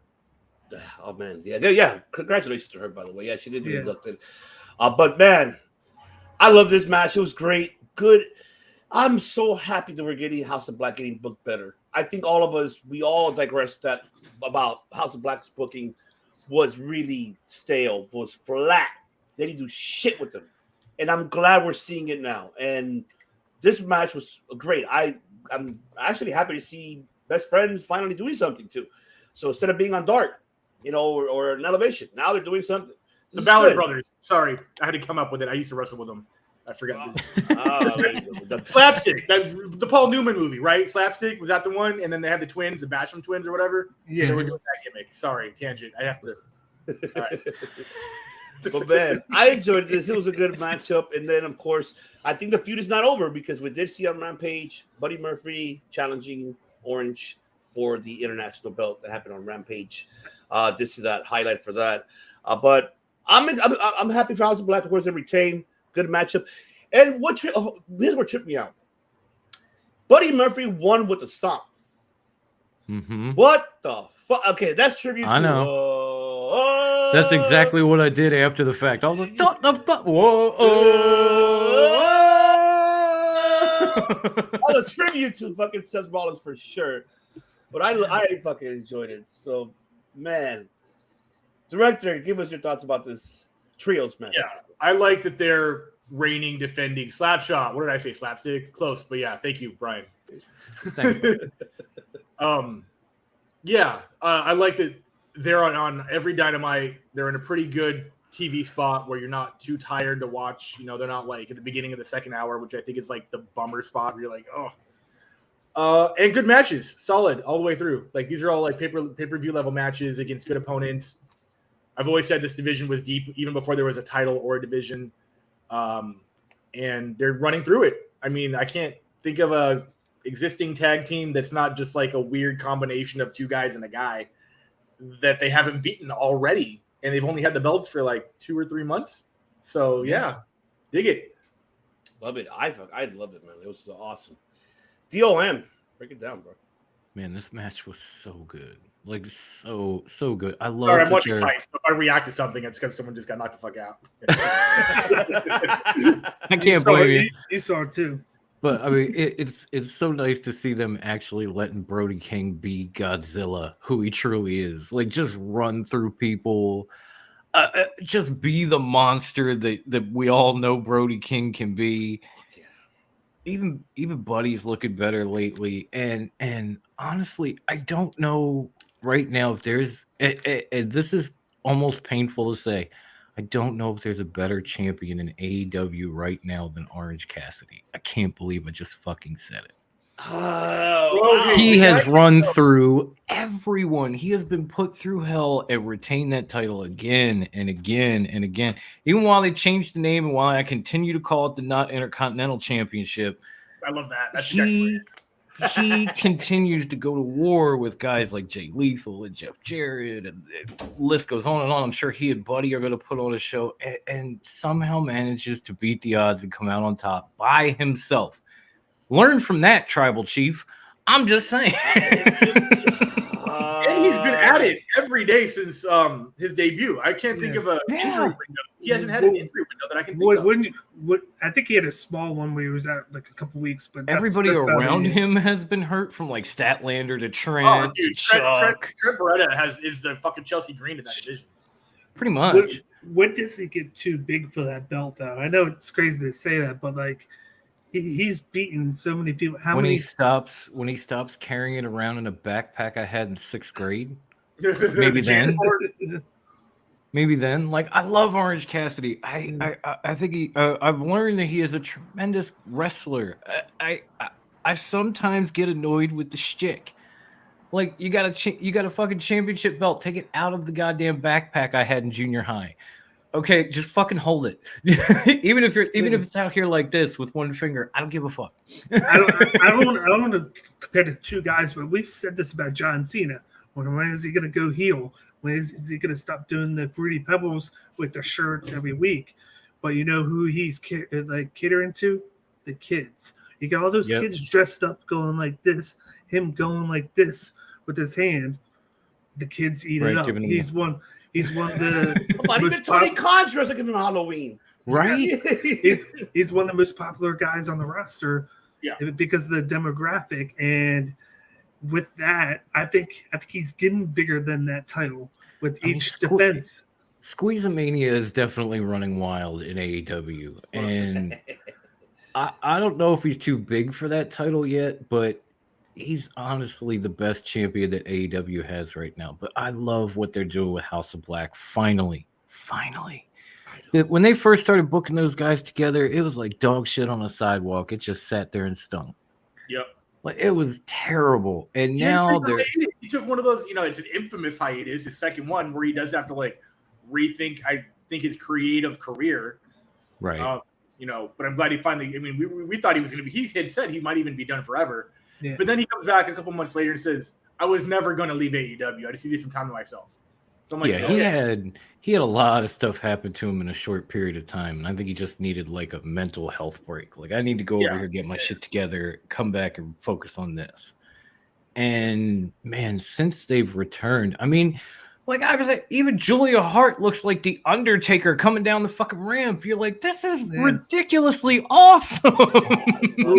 we kind of have to thank the Elite because they're the ones that put them over in that match. They made them look like $1 million at Revolution with that. With that whole storyline there. So it was like maybe that was the thing that reared them back in. Like, hey, we got the storyline. We need to take the belts off the Elite.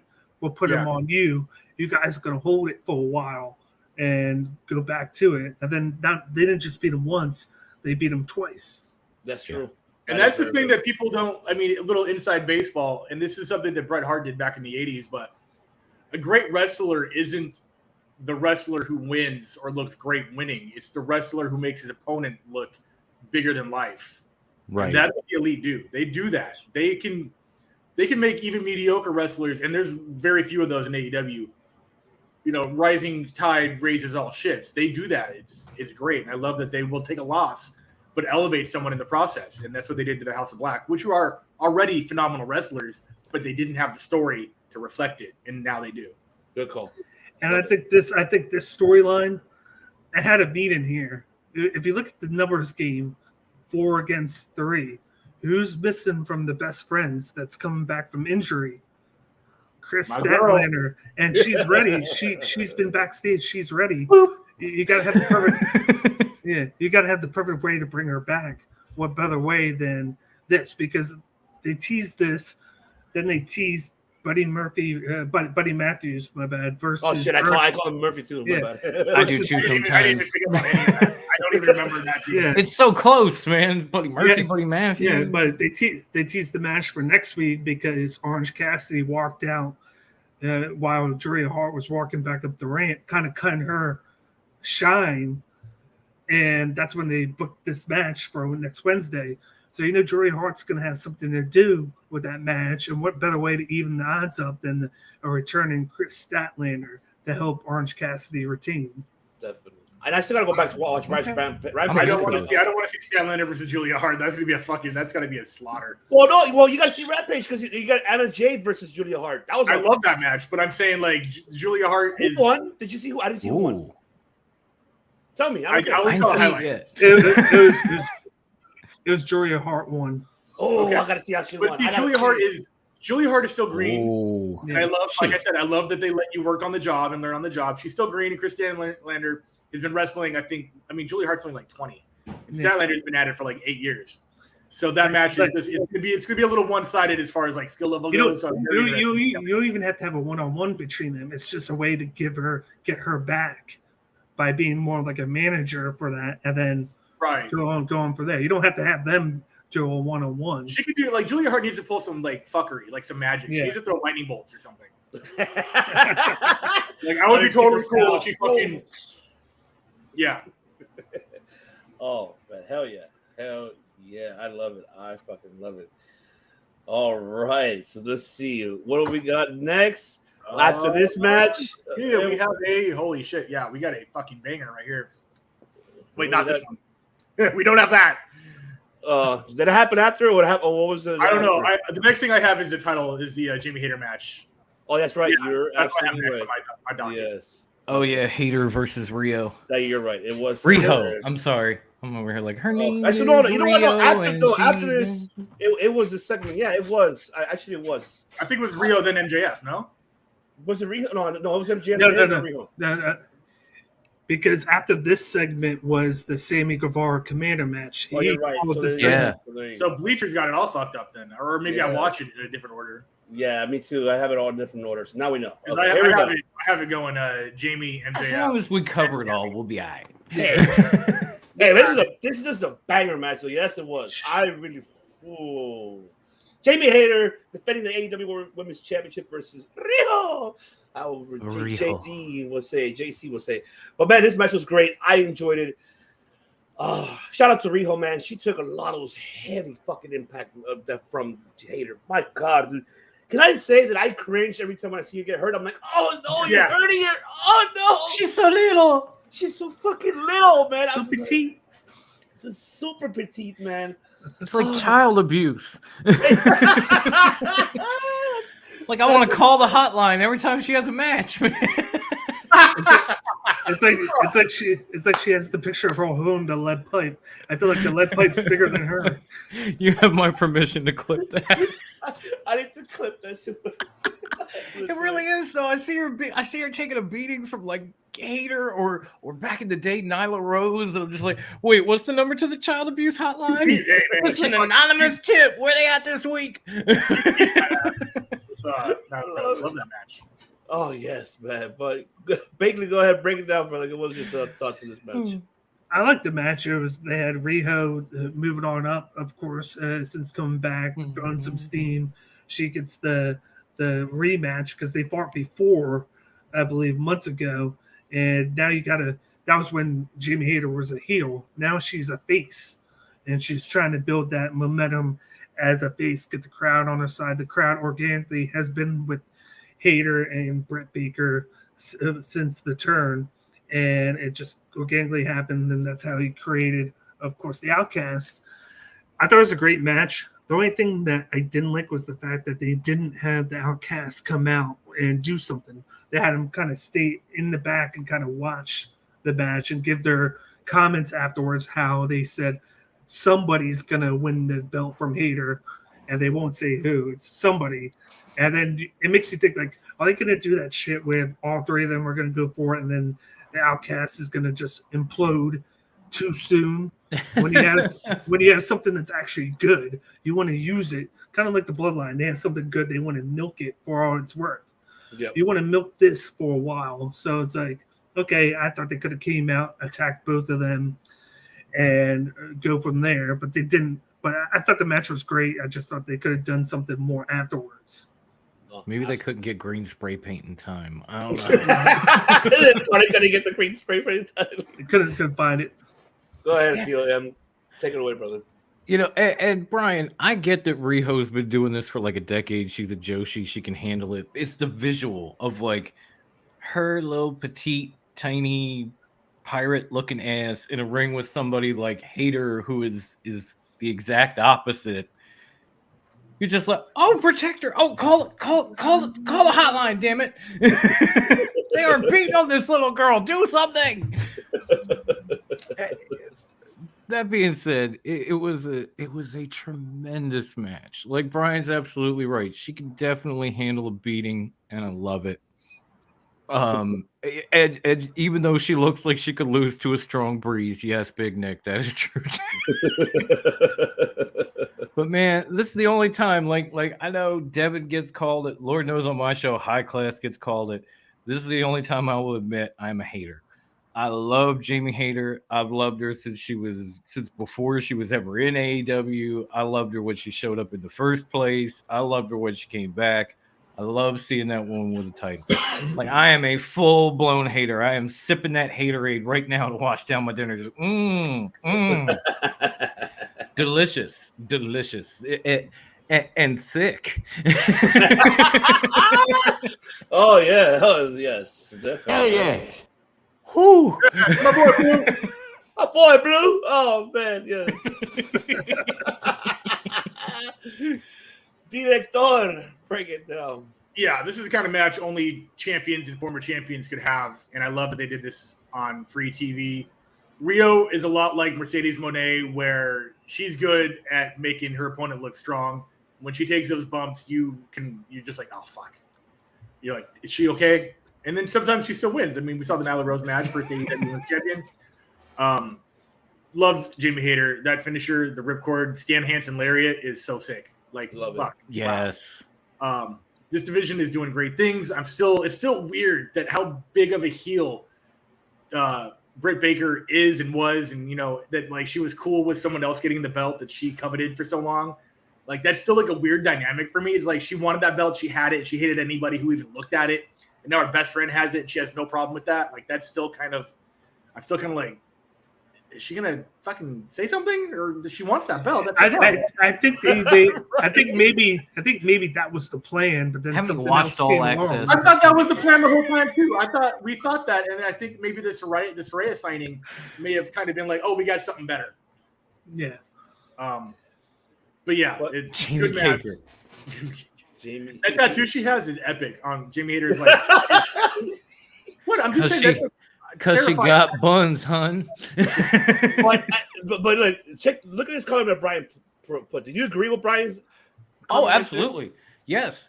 I'll put the South Philly Psycho seal of approval all over that comment. I used to love watching Mikey take a beating. That's what he was there for. And then they just were like, yeah, you know how different we are? Mikey's world champion. Yeah. Mikey! If you looked at the guy back then, he was pudgy. He had like these weird tie-dye t-shirts and he wore like thermals under shorts They were with the knee giant cheeseball Magic the Gathering looking dragon t-shirt. Yeah, with the goofy Magic Dungeons and Dragons tie-dye on the front. Shorts with leggings and that shirt with the oversized knee pads and elbow pads and everything. He looked like created wrestler number 6 in SmackDown versus Raw. And he was their world champion. Yeah. I love Mikey because Mikey could take a fucking beating. The man could, back then, the man could not wrestle worth a fuck, but he could take a fucking hellacious beating. Oh man, absolutely, yeah. Hitting an ECW World Chip flying Yeah. with He was their Flying first- Frank and Mikey. There He you was go. their first Grand Slam champion before the FTW title, before all that. He was the That first is man very true. to win the ECW World title, the tag titles, and the TV title. Very, Mikey. very true. That's all you need to know about ECW if you never watched. Go Google Mikey Whipwreck. That was your first Grand Slam champion. That's how different they were. Try that, AEW. That's exactly right. There you go. I enjoyed it. I just didn't do much. I can really say all of you guys nailed it. Very good points, valid points everywhere. I just cringed for Riho. That's it. I was just cringing for her. But that woman took a hell. It was a good match. I really enjoyed it. The crowd was invested. The entire crowd is haterades. The thing that breaks my heart about this division is right now you're never. I don't want to say never, but like breaks my fucking heart. We're not going to get like Jamie Hayter versus Becky Lynch in their prime. We're not going to get Rhea. We're not going to get Britt Baker versus Becky Lynch in her prime. You know what I'd want to? You know what I'd want to see? We're definitely going to get that someday. You know what I'd love to see? Britt versus Charlotte. That would be amazing. Oh my God! But you know what we got? We got Britt versus Nia Jax. That's what we got. Yeah, so that's the same thing, right? Are we getting that, or did we get that? No, we got that. We It got happened. It was during the pandemic. It was during the pandemic. era. It was Charlotte It was versus like the walking injury machine. It was on Raw. Wait, no, you guys said Britt Baker and Nia Jax, didn't you? Yeah, it happened on Raw. Yeah, dark match. No. It was on Raw. She was in Enhancement Town. Yeah, it was a pandemic Raw. That's right. Oh before my God, before she signed with AEW. Before she signed with AEW. Okay, I'd have to. Those pandemic Raws were wild though. Like, I watched the pay-per-views. I watched like that WrestleMania, the Drew McIntyre season. That was the dope. biggest fan over it. Yeah. That was rough, buddy. That was a bad time. I couldn't even watch Impact. I was like, this is bad because they're not even putting a crowd out in the ring. There's like no one there. Right. Oh man! But one thing I want to say about this match, though, that fucking double knees that Riho threw to Jamie. Oh my God! It looked like oh yeah, it looked rough. Jamie took it like a woman, man. Like oh man. I could hear Titus O'Neil in my head screaming, "Call 911!" Sugar honey iced tea. Sugar honey iced tea. The best and the worst part of WrestleMania, besides the cost. Oh yes, love it. All right, then we can talk about this segment because this segment didn't happen. Okay. Oh shit! Let me send Bruce the link real quick. No, I'm kidding. Yeah, you know Bruce is gonna be. He loves this. You want to talk about entertainment? This guy was entertainment. He was fun. There you go. There's your entertainment. MJF Day. He even got. I don't know who was he. The mayor? What was that guy? The mayor of Long Island or something. He got booed back. I don't think he was the mayor. Long Island. I mean, who's from the East Coast? You guys are East Coast. I don't even know where Cage is from. Where are you from, Cage? I'm from the East Coast, Jersey, Philly area. Okay, so I'm not going to speak out of turn, but Long Island isn't exactly a city. It's prefecture with a bunch of cities inside of it. It's a borough. Ooh, man, it's a shame De Niro isn't here. He'd know better. But yeah, well, no, I mean like Long Island has cities on it. It's a area. Like it's an island. Yeah. Oh, like a county, like a county. Yeah. Well, yeah. Like it has like cities in it, but it's not like, the mayor is not a mayor of like the entire. You don't have mayors of counties. Oh yeah. Yes. Okay, there you go. Yeah, mayor of county. Yeah, party of. He's not a mayor of a county that doesn't exist. So I don't know what that guy represented, but I know that he was not liked, and apparently he's corrupt as fuck, which is exactly why MJF brought him on. He knew what he was doing. I love that about him. You don't have any graphics from this segment, do you, Ivan? I could get some more. I could get some for sure. Okay, hold on. Let me see if I could. MJF. I don't know how to Dynamite segment, I guess. Let me see if I can pull this up. Hashtag MJF Day. Oh, okay. Thank you. An actual MJF Day. Not somebody saying it was somebody's day. It's official, too. He did get it. Let me see. I do have the picture. I can't. Okay. There's not really a lot that I can find here. Hold on. I have it here. Do I need to mention Grandma actually put it on the Top Rope calendar as a yearly event? Hold on. I got it. I got it. April 5th, we have to take off for MJF. There's something I'm specifically looking for. Yes. Oh, there it is. Here we go. Okay, Oyster Bay. Hold on. Oyster Bay Town Hall, Monday. Okay, flank Joseph Saladino and his mother, Craig. Okay. Okay. Didn't say who he is. God damn it. Does Sorry, I does had say it. who he is. You got it? Almost. Okay. Let me know when you do second. Yeah, you keep Proclaim. going. But yeah, I don't know where. Yeah, Oyster Town. Max is right though. That key was a lot smaller when he first got it. Oh yeah, he definitely did. Tell me if I'm crazy, but this is a missed opportunity. Where's my OBS here? I have it. I moved it because I was watching fights. There we go. How come? Okay, so you know who's involved in this particular MJF angle? It's Sammy, it's Darby, and it's Jungle Boy. And Jungle Boy was hidden as a drummer, essentially, right? He was hidden up on the top of the stage. Yep. Yeah. How the fuck was Darby and Sammy not underneath these fucking tables and attack him when he ran back to the ring? Sammy was getting ready for a match, and Darby don't was care. too busy pretending to care. be Sting Do up in not the care. rafters. Don't care. Don't care. It was an attack.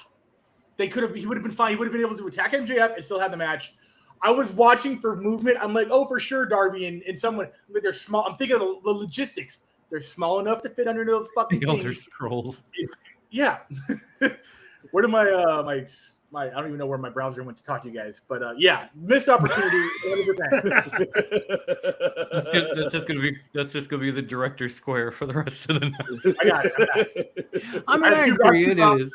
My screen is wild right now. I got like 5 tabs and 2 videos, and I got to leave in 1 hour. So we got this. We're almost done. Yeah. We're almost So done. we're good. I'm not Russian. I'm Irish. But yeah, I mean, this segment was entertaining. Was the best night, I guess, for MJF. We can say it for sure. Of course, we did see Jungle Boy got booed the hell out of that. You know, hey, well, you're in Long Island. What do you expect? And then him asking Everybody for, did. The one place where this here can become a face just because he's in his hometown. and the way it's funny how he's like, oh yeah, come on guys, clap it, you deserve it. And then he got everybody going, you deserve it. And then he got everybody saying, hey, come on guys, ADD. You know, like, oh come on, but like, okay, ADD. MJF really made this fun, and congratulations for him having the Proclaim MJF Day. Good for him. But sorry, you're not the tribal chief. Not there yet. Not there yet at all. Yeah, but the tribal chief don't have his own day. Oh, it's unless you're Devin and you just make it up out of thin air. Yeah. Oh, it's Tribal Chief Day. Everywhere. You better watch this guy. You better watch it. I don't know about. Uh-huh. Every day still. Okay. I mean, I like what you said, director. It should have been Love it.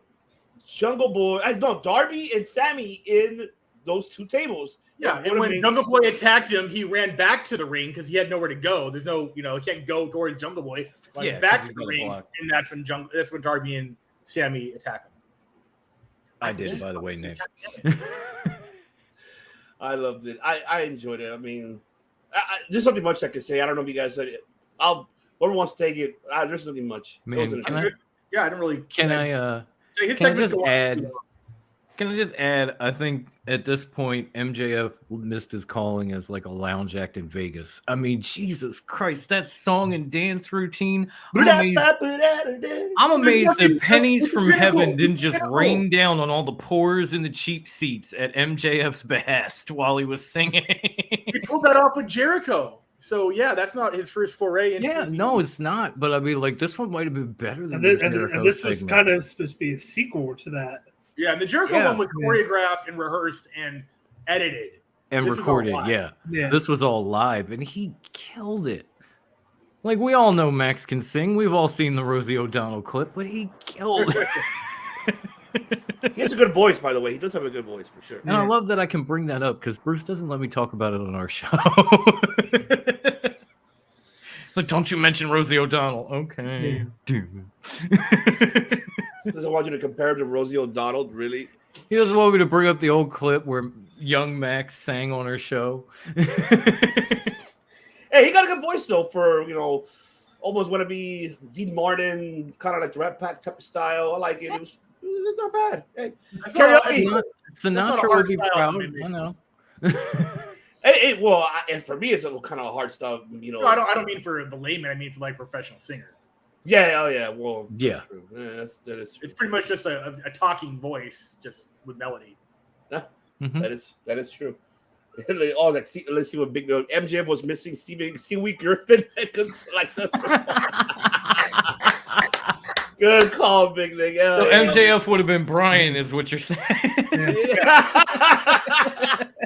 Love it. Big I knew with this one, listening to you guys a couple weeks ago, we wondered the first segment how they were going to stretch this out for 2 months to make it to the pay-per-view, because that would be the smart thing to do, have a fatal four-way. And I kind of like what they're doing. They're showcasing each guy kind of each week. Yeah, more so Jungle Boy is the focal point right now, where they showcased him last week.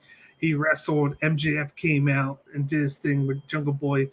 This week, they were getting into it after this whole sing-along, and Jungle Boy attacked him.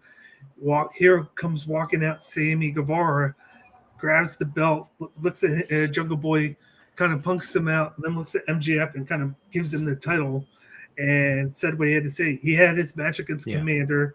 The match was very good, very fun. Well, let's get into it. Now that you brought it up, let's get into that. Showcase Sammy Guevara. You got a lot of high flying from Commander, but this was just a way to build up Sammy now. You already built up Jungle Boy. You're building up Sammy. You had Darby and the Raptors. And next week's going to be his thing, because he's going to wrestle Swerve. That was a thing on Rampage. It was him and Swerve. Yeah, and he got attacked by Brian Cage, who apparently is with Swerve now, or helping Swerve. Okay. But with Darby, it's always the thing. He's always the guy that has to fight tooth and nail to get what he wants, because he mentioned that in the promo. Because he's little, and he never had the money. He had to always work the hardest to get to where he is now. So that's what they're showcasing on TV now. And this is the whole April right now. They're trying to build all 3 guys to show them worthy the face MJF. I hope they don't waste this on like a May Dynamite and then have a month of building up a new guy. I hope they continue this. I'm glad that they're not doing the trials, and this is just him watching them and them showcasing themselves. But they got a little bit more work to do, and I'm interested to see how they're going to prolong this to Double or Nothing. But I like what I see so far. I like how they're kind of taking it week by week, not rushing things, not throwing everybody at us at once. They're kind of telling stories. Yeah, this guy this week, this guy that week. They're still showcasing all 4 of them by just, he's watching here and he's watching here. But they're kind of like piecing it up each week.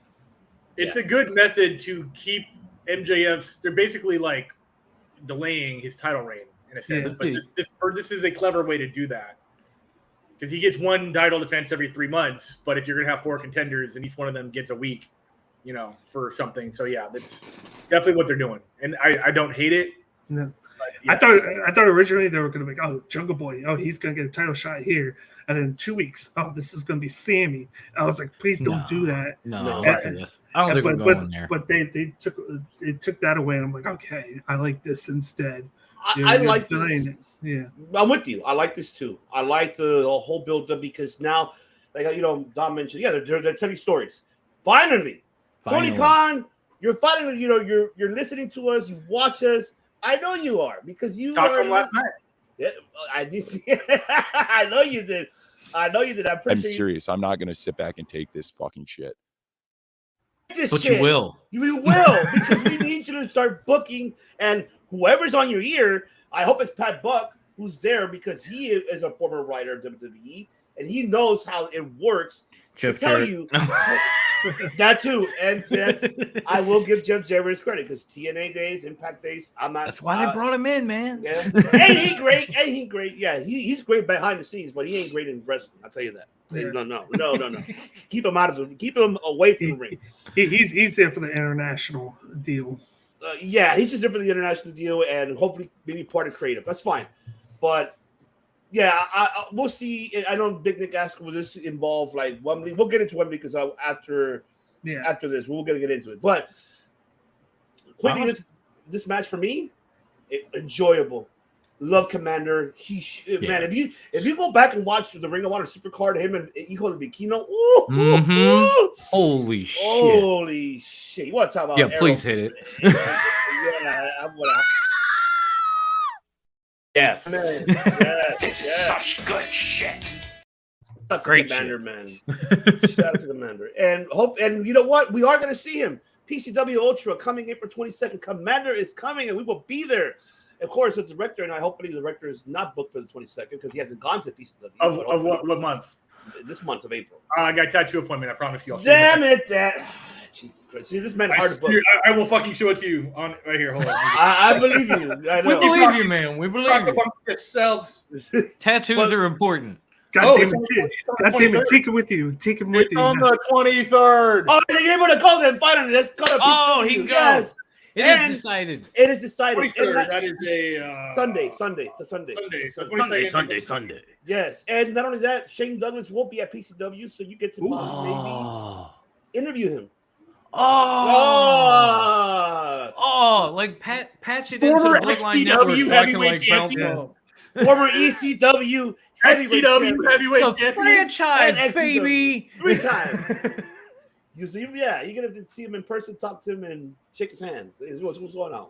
Take a picture of him. But yes, we're gonna see Commander as well on PCW, which is gonna be fantastic to see. But this motherfucker does slow motion, high flying crossbody moves like that Phoenix splash was slow. That Phoenix was so fucking awesome. That springboard Phoenix it was an Asahi style too, which I love. I love that Asahi style. I used to do that into a leg drop, which is not as cool as a fucking Phoenix splash, but I'd go from the outside onto the ring and do like a 180, like Rob Van Dam's 180. It was like a 180 leg drop. Yeah, like the corkscrew leg drop. Right, but I would do it 180 style from the outside in, and I did it by accident. It was supposed to be a moonsault. I got scared, turned into a leg drop, almost took the guy's fucking head off. Sorry, Street Profit, not Street Profit. Ricochet. Yeah, that was his name. That was his Street Scene. That was his name. Oh, okay. Street Scene. Okay. No one knows. Don't worry about it. Okay. Street style. Street style. My bad. Street style. Okay. But well, go ahead, Director. Take it away for the match. Give a break. Yeah. Obviously a great match. These guys can't go wrong in any match they're in against each other or other people. The story is that people fucking hate Sammy no matter what. Now, it was Long Island, though. Yeah, no, I understand that. But I do love the chance of he pulls off a 6 spot, and they're like, "We still hate you." Yeah, I love that. You still suck. That is an ECW crowd right there. That is like it really is. I love that about the East Coast. But yeah, great match, and Commander definitely needs to get that AEW Elite banner up. I don't think he's had one yet. I think he's still not yet. Free agenting around, which is cool. Yeah. But yeah, I like Sammy. Just because you have a hot wife doesn't mean I'm gonna fucking hate you. And just because you talk shit on Eddie Kingston, call him a fat piece of shit. I'm a fat piece of shit. I get it, man. It's all good. We're friends. I love that logic. I love it. I got a hot wife. Sammy's the same type. Yeah, it's all good, man. Like, let's go. They're not a piece of shit. Don't relax. You're a lovable papi chulo. You're a sexy beast. You're a sexy vegan beast. Remember? Oh that. yeah. Yes, fact. You are. That's a fact. And you rock hard. Okay. Thank you. Fact. Hard. That's right. Harder than facts. Juice. SDS, baby. Harder than juice. Harder than juice. Yes, definitely yes. Well, go ahead, Theo. Him break it down. Please. Yeah, I can't hate on Sammy for having a hot wife with a fat ass. I do too. So that's just I appreciate your taste, and the match itself was amazing. I can't really put anything to it that these guys didn't. I will add a couple of things in by saying, number one, Sammy said on Dynamite what Cody should have said on fucking Raw. Okay, he literally grabs the mic and says, "MJF, you're talking about you beat me? You didn't beat me, bitch. Sean Spears in a chair beat me. You didn't do shit." Take that, edit it, put it in Cody voice, and change it to Solo. That's what he should have said.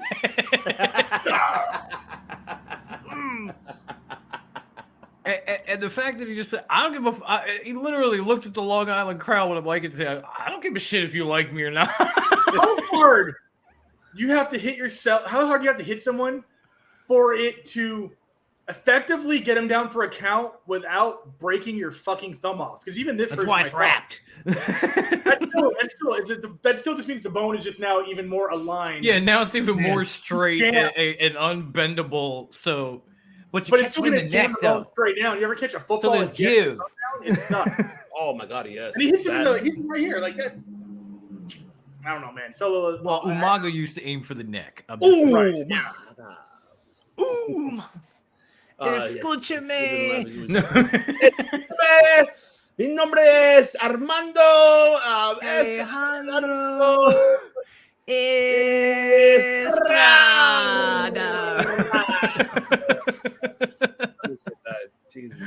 Oh, shit. But it was a tremendous match, and I know Nick brought something up about Wembley, and Bruce and I kind of said mark the calendar last night. I think we're gonna get a 4 pillars match at All In Wembley. Okay. Was that not the plan already to have all of them in this? Well, I don't know, because Wembley just became a thing for All In. No, in I know, August, but the so plan was to have maybe it Dark- was to do it at like next month at the paper at Double or Nothing. no, I but I think- think now we're gonna get all 4 of them in Wembley because Right, that but I mean, would like, be. I thought this whole time the plan was to have all 4 of them at least in a match together. Yeah. Yeah. Oh no, I we're thi- I definitely think- gonna get that. I I'm think the saying just match- move the venue because it'll Right. be a bigger international venue. I think the match still happens Right, at 'cause you Double or have- Nothing. 4 people from America in Wembley that would definitely sell. Okay. I mean, let's get into that segment. I mean, Bakley, do you have anything else to add to this match before we move to the Wembley one? No, All right. just like I said, I thought the match was good. I just think the Pillars match is going to be at Double or Nothing. I think so too. So now it's time about it. Yeah, Tony Is it Khan. called All In or is it called All Out? It's All called In. It's All right Out. there. It's right there. You see the middle. all see it, in. Tony It's all Khan literally was saying All Out though, and I was like, "What the fuck's All Out?" He said All In. He said Did all he? in, dude. I Yeah. swear. And who the fuck he was saying All Out? I swear Yeah. to God. He said all in. Yeah, but All right. And speaking, we are gonna have all out too. So we got all in. We got Forbidden Door. No, Double or Nothing. Forbidden Door. All in. All out. You We're can't do that having- to me. You can't have. So there is a pay per view called All Out. And, I and can't don't, do that. and don't forget Grand Slam. And Grand Slam. That's fine, but I mean, like All In and All Out, you cannot have. That's like having like He's doing it. He's doing it. He's doing it. He's doing it. And- At least I think he's doing it. not creative marketing. Don't call you picture. Whoa, I don't know about all that, but You cannot have. You I think cannot we all a- have to. You can't have a backlash and a front slash. Join us after Backlash for Eyelash. for Backlash. Featuring Billie Eilish. There you go.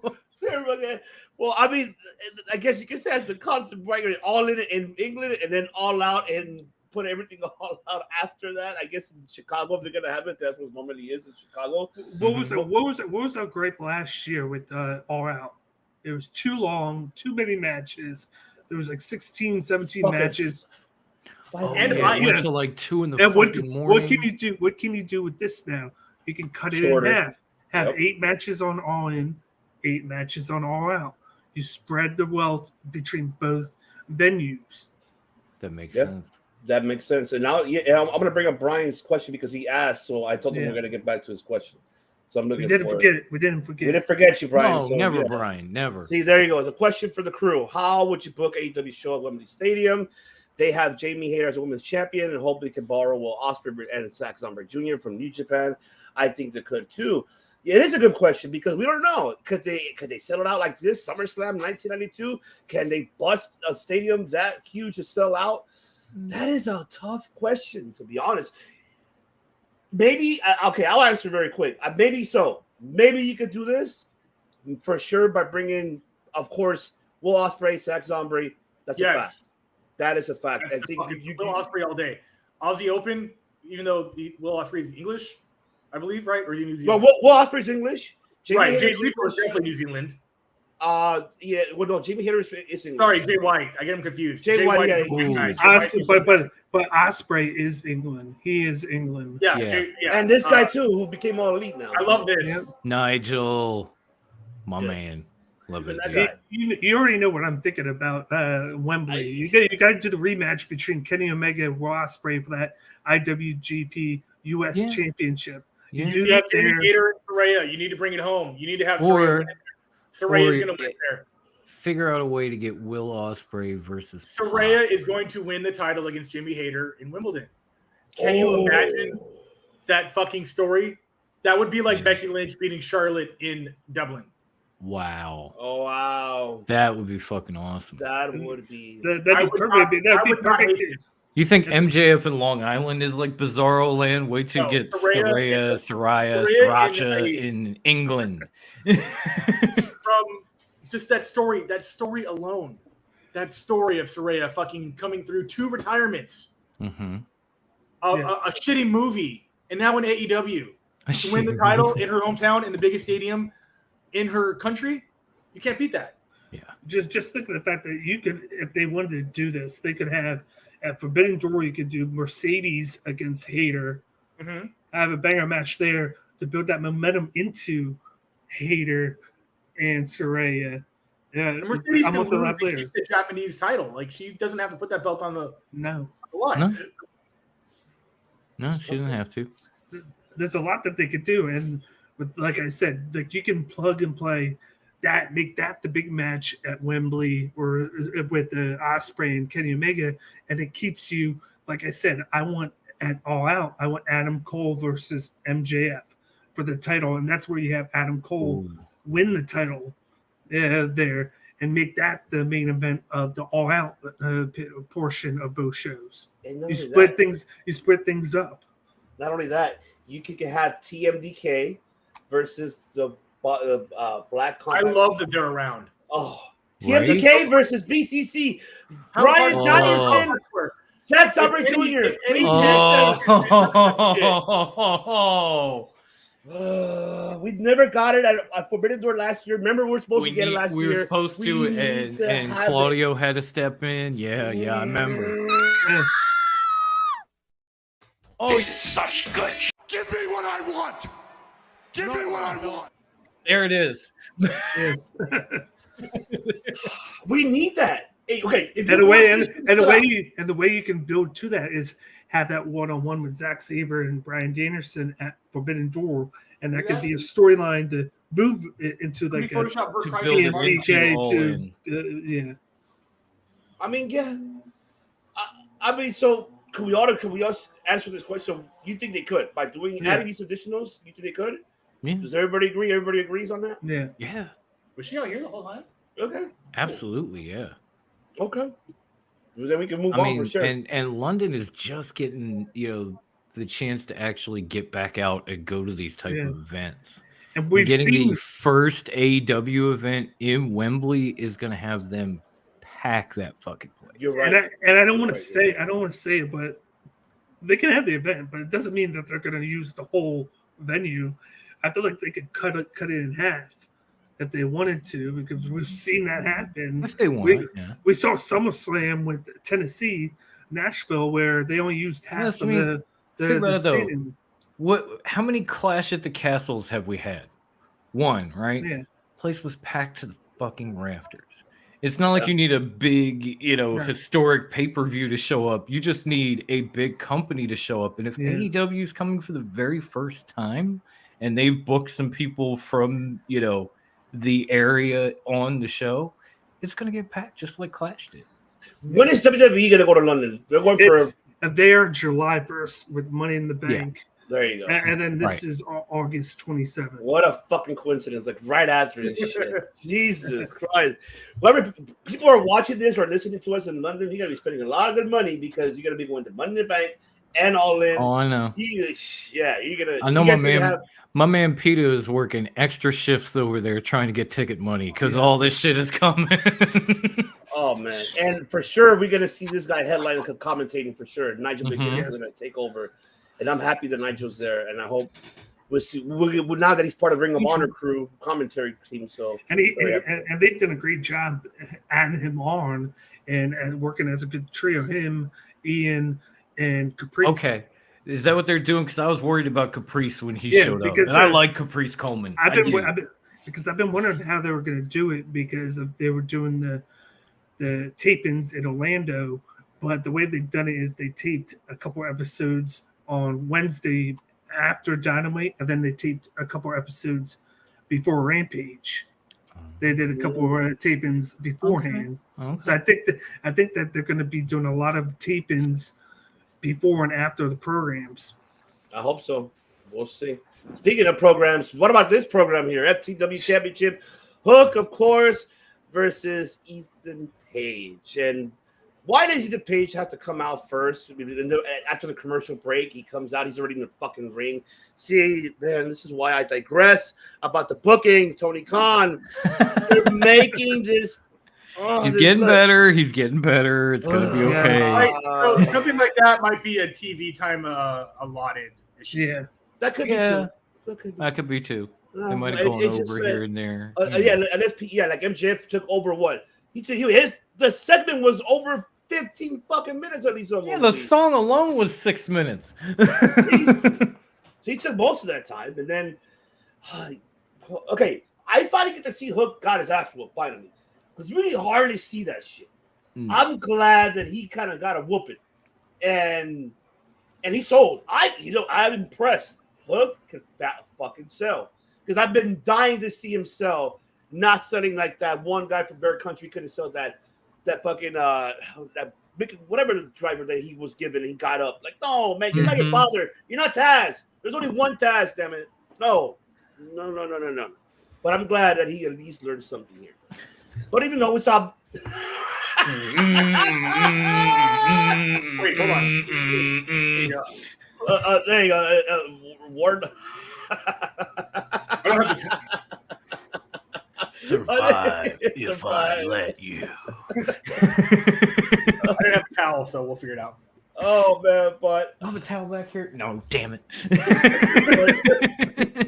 All I can tell you is that at least we get to see Hook do something, and then we saw Matt Hardy turning on Ethan Page. I wonder I don't know what happened. I got to see Rampage of what happened. It was like, what his contract? What happened to that contract? Was it a firm on it? Well, the contract is only like you have to hang out with us, but you don't have to help us. Is what I'm saying here. Weird. You have to walk out to our music with us, but you don't have to help us, I guess, is the stipulation, because that's what happened. Yeah. Protected loss for Ethan Page. I'm cool with the way this worked out, because I think Ethan Page still can be a future pillar in his own right. It's, I definitely see Intercontinental title or international title. TNT, baby. Not Intercontinental Championship. Yeah. I see him running with that shit. I would be totally cool if he got enough heat. And Hook retains the second ever defense of that title. Right. The first one's him winning it. I mean, it's not a real title. He doesn't have to defend it. It's still real to me, damn it. I know. Me too, man. It's still real to me, the FTW title. Oh my god. That FTW title means so much to me, man. We'll see, I mean, there's something much. I don't know if you guys could add on to it, but nope, that's it. That's it. I mean, Matt Hardy's swerve was like the greatest swerve that nobody gave a shit about. Yeah. Like, with all due respect to Matt Hardy, like he looked like he was just starting to like get with the program with Ethan. Like he was starting to. They were starting to be buddies, and all of a sudden he turned on him. I think it was unintentionally turning Ethan face, and I don't think they wanted that. Maybe that wasn't. I guess. But it was just weird, man. It was like, okay, I don't care, but okay. And then just like he said, they're making Ethan look like he was buying in. He was having fun with them when before he was like, it's all about me. Yeah, it's I me. got to get on there. But then with this and Matt Hardy buying in, and then Cassidy buying in, it was more so, oh, hey, the buying in. Let me join in, blah, blah, blah. Where he's supposed to be a heel, not buying in. He's supposed to be making life a living hell for them. And here he is actually enjoying it. Yeah, definitely. I mean, we'll see, man. We'll see how this one, but I want to move on because we're almost there. We got two more to go, which is this is one of them. Look, I know Chris is happy when he saw this. I know he was happy last week. I know he was. He wasn't the only one. I got two. Yeah, he was happy with this one. What happened last week, the whole heel turn on Kenny. you know, director went fucking ape shit, and he did. He went Nettie, and I know he went Nettie on this segment too. With all of my family, and then I'm right here with them. But this is my family here. We're professional wrestling, and now seeing the other one, we're professional wrestling of America. He's at the whole North America. Like, damn, okay. He's pretty much talking shit. I guarantee you, Tony Khan told him, hey, I want you to say this. Could you say this, please? Bash WWE, bash on WrestleMania. I know he told him to say that. And I know you did, Tony Khan. It's not bullshitting because I know you did. Because Brian does love Vince. Regardless or not, he does love Vince. That's what he did for him. But this is the heel Brian that we're seeing. Can we get this man? Please give us this man. Fickle. They're fickle. Yep. Now it's amateur. Amateur. Same energy. It's the same thing. I'm fine with that. I'm cool with that. I love it. I love this and see him in attack. And then Adam Hangman. Where the fuck was Dark Order? Right? Were they in the hospital still? Yeah. The Elite. Were they? I don't know, but Jesus. Look, one thing I'll give a botch though. That fucking screwdriver botch was horrible. Yeah, I'm sorry. I don't know if you guys look at it again. He didn't even touch him. I'm like, what the fuck? I think the Elite not being there was. Brian don't know a whole lot about getting extreme. He's a very good wrestler. Well, yeah, he's a professional wrestler. He doesn't know a whole lot about getting extreme. I think the Elite not being there was to prolong the story because you got that thing with Kenny and Hangman, and they want to kind of continue with Don Callis. So it's like they're fighting on the same side, but you got two people that are being pulled apart by one guy and Don Callis, who last week, kind of funny, he truly got hurt getting pushed down, and he truly was bleeding. It wasn't like an accident. That actually was a true thing that happened. Type shit. Yeah. So it's like I think a thing that where we thought maybe Don Callis was gonna pull them apart. It was like a small ploy to get them back together. Like, oh, he's pulling them apart, but here's a team that's attacking them. So then Don Callis is going to put that on the back burner for now, and we're going to see all of the Elite. We're going to see a 4-on-4. Like we've talked about blood and guts with the women. I think we get it with this, the Blackpool Combat Club and the Elite 4-on-4. I'd be down for that. All we right, can do both. Take it away, DLM. You know, I do love what Brad said about Nigel joining the BCC and taking Regal's role. It's like, oh, holy shit! Especially going into Wembley. Oh my god! But yeah, I love this Combat Club. This is what they should have been all along. Just beating people down left, right, center. That's why nobody was there. They killed Dark Order. They killed the Elite. They put Don Callis in the hospital. Everybody they come across ends up going to a hospital. They're lucky they were in a fucking morgue. It's amazing. And finally, a full-fledged heel Danielson. I know he played that little role when Hangman had the title, and it was cool, and I enjoyed it, but it was so quick. It felt a little fickle. Can I say that? Yes. It's fickle, damn it. Fickle. Yes. Fickle. Oh, yes. And now Amateur has that same fucking energy, man. It same tone, same inflection, everything. I'm in. I'm waiting for I'm serious. We could do Blood and Guts. We could have the Elite versus Blackpool Combat Club, and then put some women in right after it. Because all the matches they have leading up to Blood and Guts are horrible anyway. That's very, very true. Oh man, yeah, wonderful. Right, none of this. Here's some shit that was supposed to be on AEW Dark, but we got nothing else. So we're gonna put it out. We're gonna put it out here before the match. No, just give us another one. Drop the cage again. Director, I know you're happy. You got your fickle Brian almost there. Yeah, Amateur. That's the only thing I care about in this. I don't really care much about Blackpool as an entity yet. They have nothing. They're not doing anything original for me. This is kind of just like Nexus. That's just showing up and beating people up. Nexus.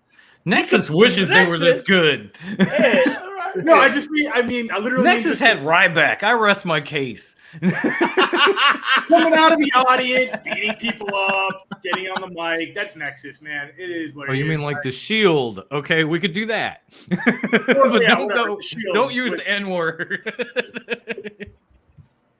Not that And yeah, next. and I'm gonna close it. I agree. Daniel Bryan, Wheelie Luda is a little shit. So yeah, that's it. That's all I got.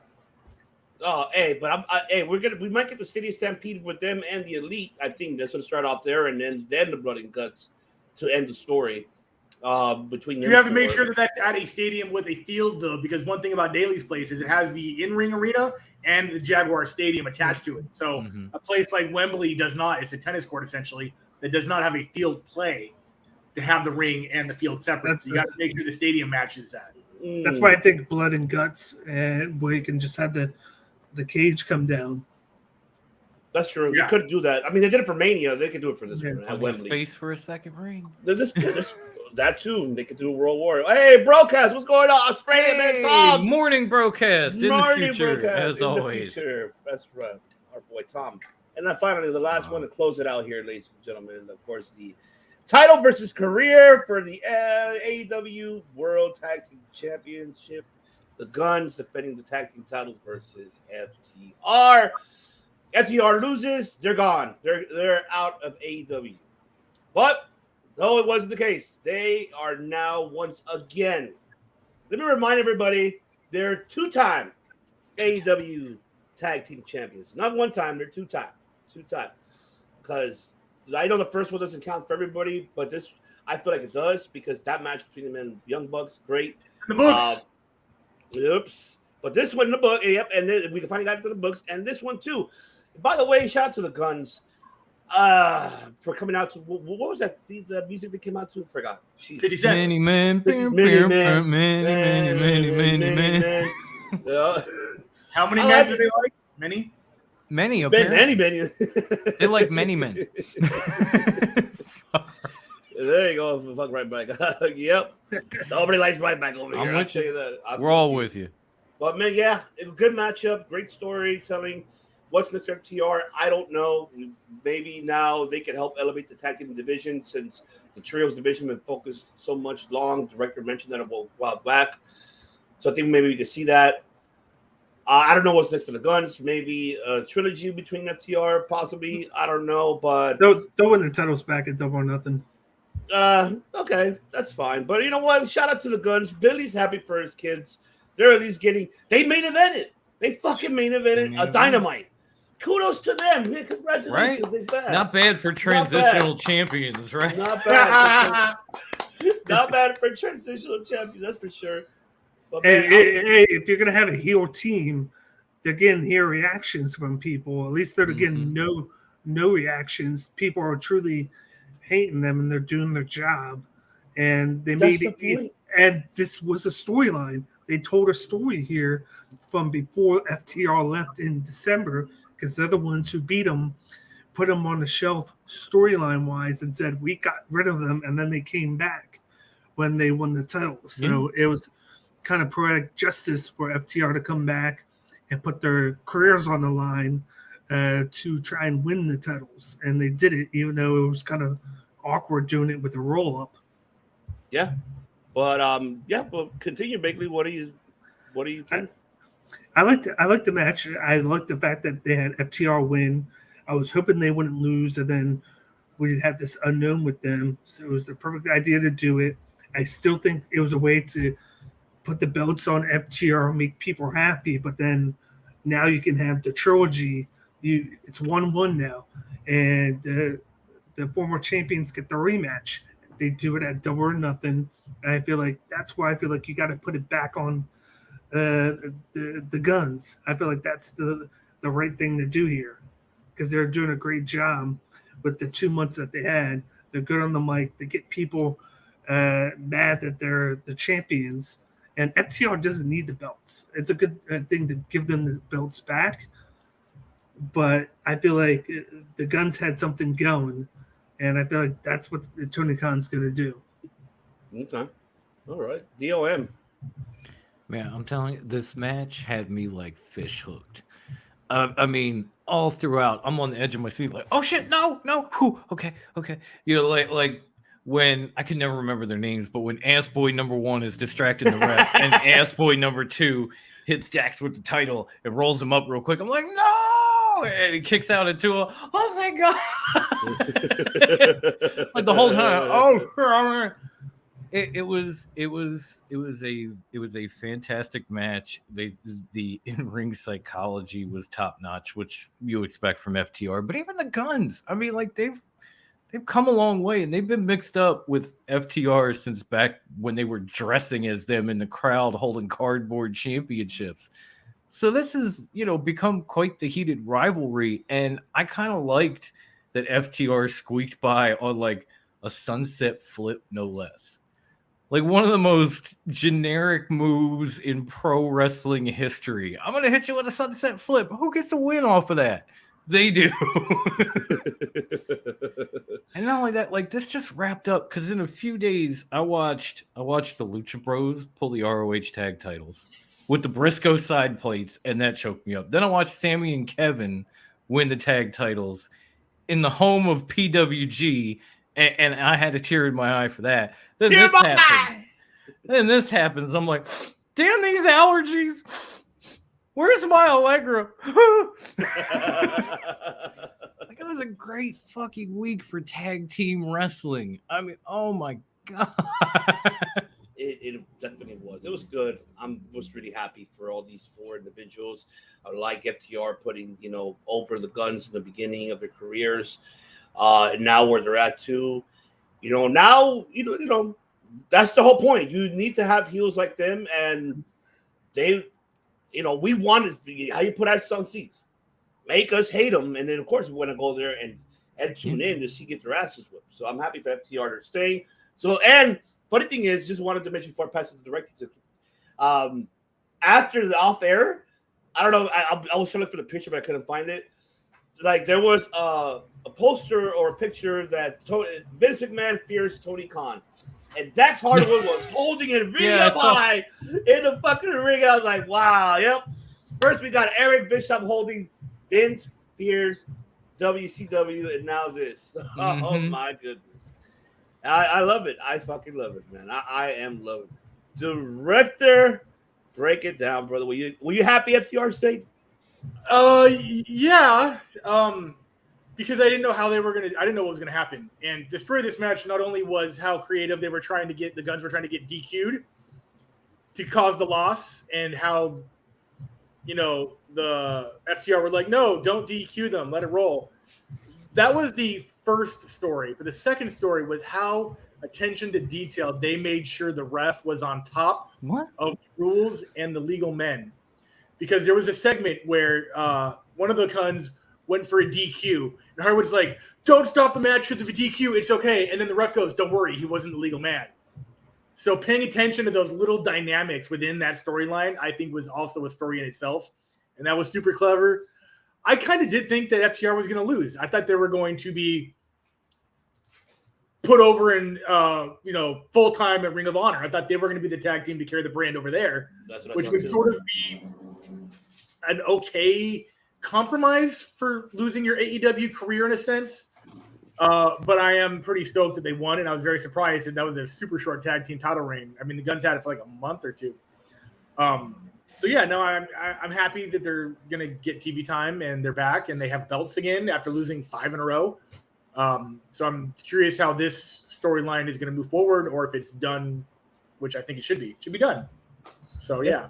Like how Bakley said, unless they rematch Double or Nothing and the Guns regain them. Maybe so. Or I don't know. I don't know who's next. There you go. There's a picture. Oh, that's Vince funny. fears Tony Khan. Wow. That's High Class sent me that the other day. I was like, wow. Love that. But yeah, man, before we close it out here, one more thing. This is me show next week's Dynamite, man. So we got this going on: Moxley, Claudio versus Brandon Cutler. Michael, man, they gotta get their asses. This is the elite. I hope their life insurance is paid up. Honestly, Naka Zawa. Is he gonna go back to the baby? Not gonna work here anymore. And then we got Swerve Strickland versus Darby Allin. I'm looking forward to seeing that match. Yeah, this is gonna be a banger. This is gonna be a Death Valley driver from the top rope to the floor. Oh my god. Yeah, these two, holy shit. And then you have Keith Lee versus Jericho for the first time. Pull the camera back on me real quick. That's what happens when you get married. That's the last time we left. See all this? Look at the picture Keith Lee before VAM. I'm just saying. Right? No, that's what like happens. He looks like Barack Obama post term when he just went right on his first vacation. That's what happens when your wife doesn't get on WrestleMania. That's what happens when your wife is in Retribution. No, real talk. That's what happens when you run out of Just for Men. Ask me how I know. Jericho's looking younger than ever, which I love. This is going to be. Well, I mean, not younger than ever, but as young as ever. But yeah, that's going to be a banger matchup. And then the main. I think this is going to be crazy. Yeah, this is going to be crazy right here. Yeah, Orange Cassidy, the main event. Buddy Matthews. This should be for the. Is that not the main event? Why is it being? Is there a match after this that you're going to show? They only announced 4 matches. Yeah. This is only at 4 so far. Technically, it might be the main event then. Well, don't worry. This will probably open the show. Yeah, they'll probably open the show. Maybe so. I'll be shocked if it's fucking Nakazawa and Cutler main event him just because of the whole elite situation. No. There's gonna be. That's a curtain jerker, is what that is. Yeah, for sure. Yeah. Some Don Callis fuckery for sure is gonna happen in that match. I don't know, if it's gonna be the official turn, but there's gonna be something like, I said they'd be over here and they were over here. I don't know what happened. Type of shit from Don Callis. Exactly. And there you have it, ladies and gentlemen. But don't forget as well, we want to go see the director, Rock Hard. Rock Hard. Go right here to the Cinco de Mayo Festival. Be a hero. Catch this man in Lancaster, California. He will be performing on Saturday, May 6th. He might do a double duty maybe Sunday. I don't know. He's probably going to. I don't know about that. You got to talk to my agent. I don't know about any of that. Oh, yeah, that's true. Well, that's very, very true. But yes, catch the man there for sure. You can catch him there. And there's one more thing I need you guys to do as well, because this is something very important, and I need you guys to do it. Go to this website. Go to your Instagram. Oh yeah. Follow Blue Ridge Rock Fest. Follow Blue Ridge Rock Fest, and vote for FDS. The FDS band official. You see the chorus. Coach Ray already did it. Thank you, Cage. Love that. Of course, we did it already. So yeah, go on there and tag FDS band officials so they can get on for the 3rd year in a row to the Blue Ridge Rock Festival. They did it the last 2 years. Go there now. Put your votes in. Vote in for FDS band official, ladies and gentlemen, so we can see the director Rock Hard on that big stage right there. As you can see that, and he's done it twice already. He's going to do it again. You guys want to look at the profile? Once again, Blue Ridge right here. So cool. That's right here, Blue Ridge Rock Fest. It's just to go to this right here when you see unsigned talent search, that you fan vote. Put in your votes now. Get the director there because he'll be there. What is it? What, October? It's like September. It's like late autumn. Yes, yeah. September. Yeah. Okay, that's perfect. Do it now, ladies and gentlemen. Get on there. Now. Do it now. Do it now. Get down. Do it now. Oh, yeah. So get that going. And yes, ladies and gentlemen, and also, of course, ladies and gentlemen, don't forget to follow FDS as well. Follow them all over the social media platforms. Our link tree is right there with FDS. To follow them. But we want to thank you so much for tuning in this 2 hours and 45 of fantastic. We had to cover so much because we took a week, pretty much we took some time off, Mania week. We're Mania out. So we had to let it out here for you guys in this Easter weekend. We appreciate you guys for tuning in. Do not forget to also follow the director as well, Chris Kennedy Guitars. He has a lot of things going. But also I want to go ahead and appreciate very much the DOM.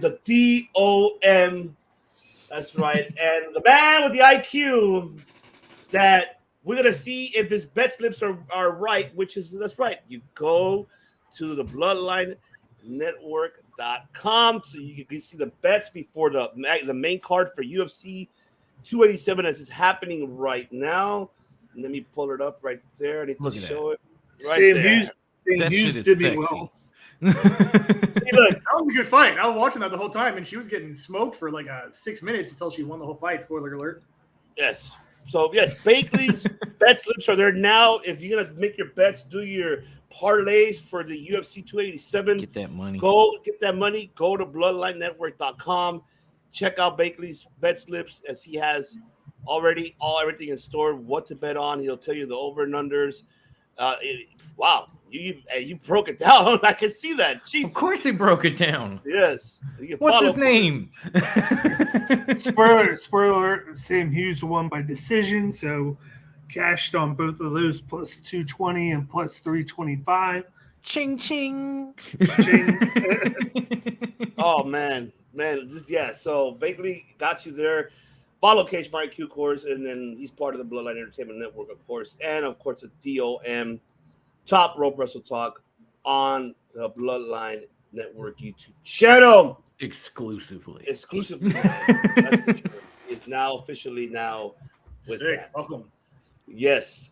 But ladies and gentlemen, enjoy your Easter weekend. But I'm gonna let Dom say, what do you normally say, Dom? Enjoy wrestling. If it's not your cup of tea, let somebody else drink it. If it's not your cup of tea, you watch the show for 2 hours to get to that. And they did, man. I can tell you that I want to appreciate the viewers and listeners, mainly the viewers. We have it hasn't dropped mainly for the last 2 hours and a half. They've been here with us. Thank you, everyone on the chat. Thank you for riding with us. Brian, Justin, King of Cleveland, Dalton, Brad. I gotta head up to LAX, so I'm gonna say goodbye now. I'll see you guys. Peace. Safe trip, brother. That's right. But there you go, ladies and gentlemen. The host Stevie's one I just see. My other host who just left, the director. My other host here, Mr. DOM. And of course, Mr. IQ himself. That's right, Cage My IQ. Bakley, ladies and gentlemen, telling you guys, besides what Dom just mentioned to you guys, but we don't just podcast here on the Bloodline Entertainment Network. Oh, hell no. No. Hell no. Whoever wants to take it. Tell them what we do. We make history. There you go. Must bid you adieu, a goodbye, mwah, and good night. Oh my God, it's so great. Bang! Yes!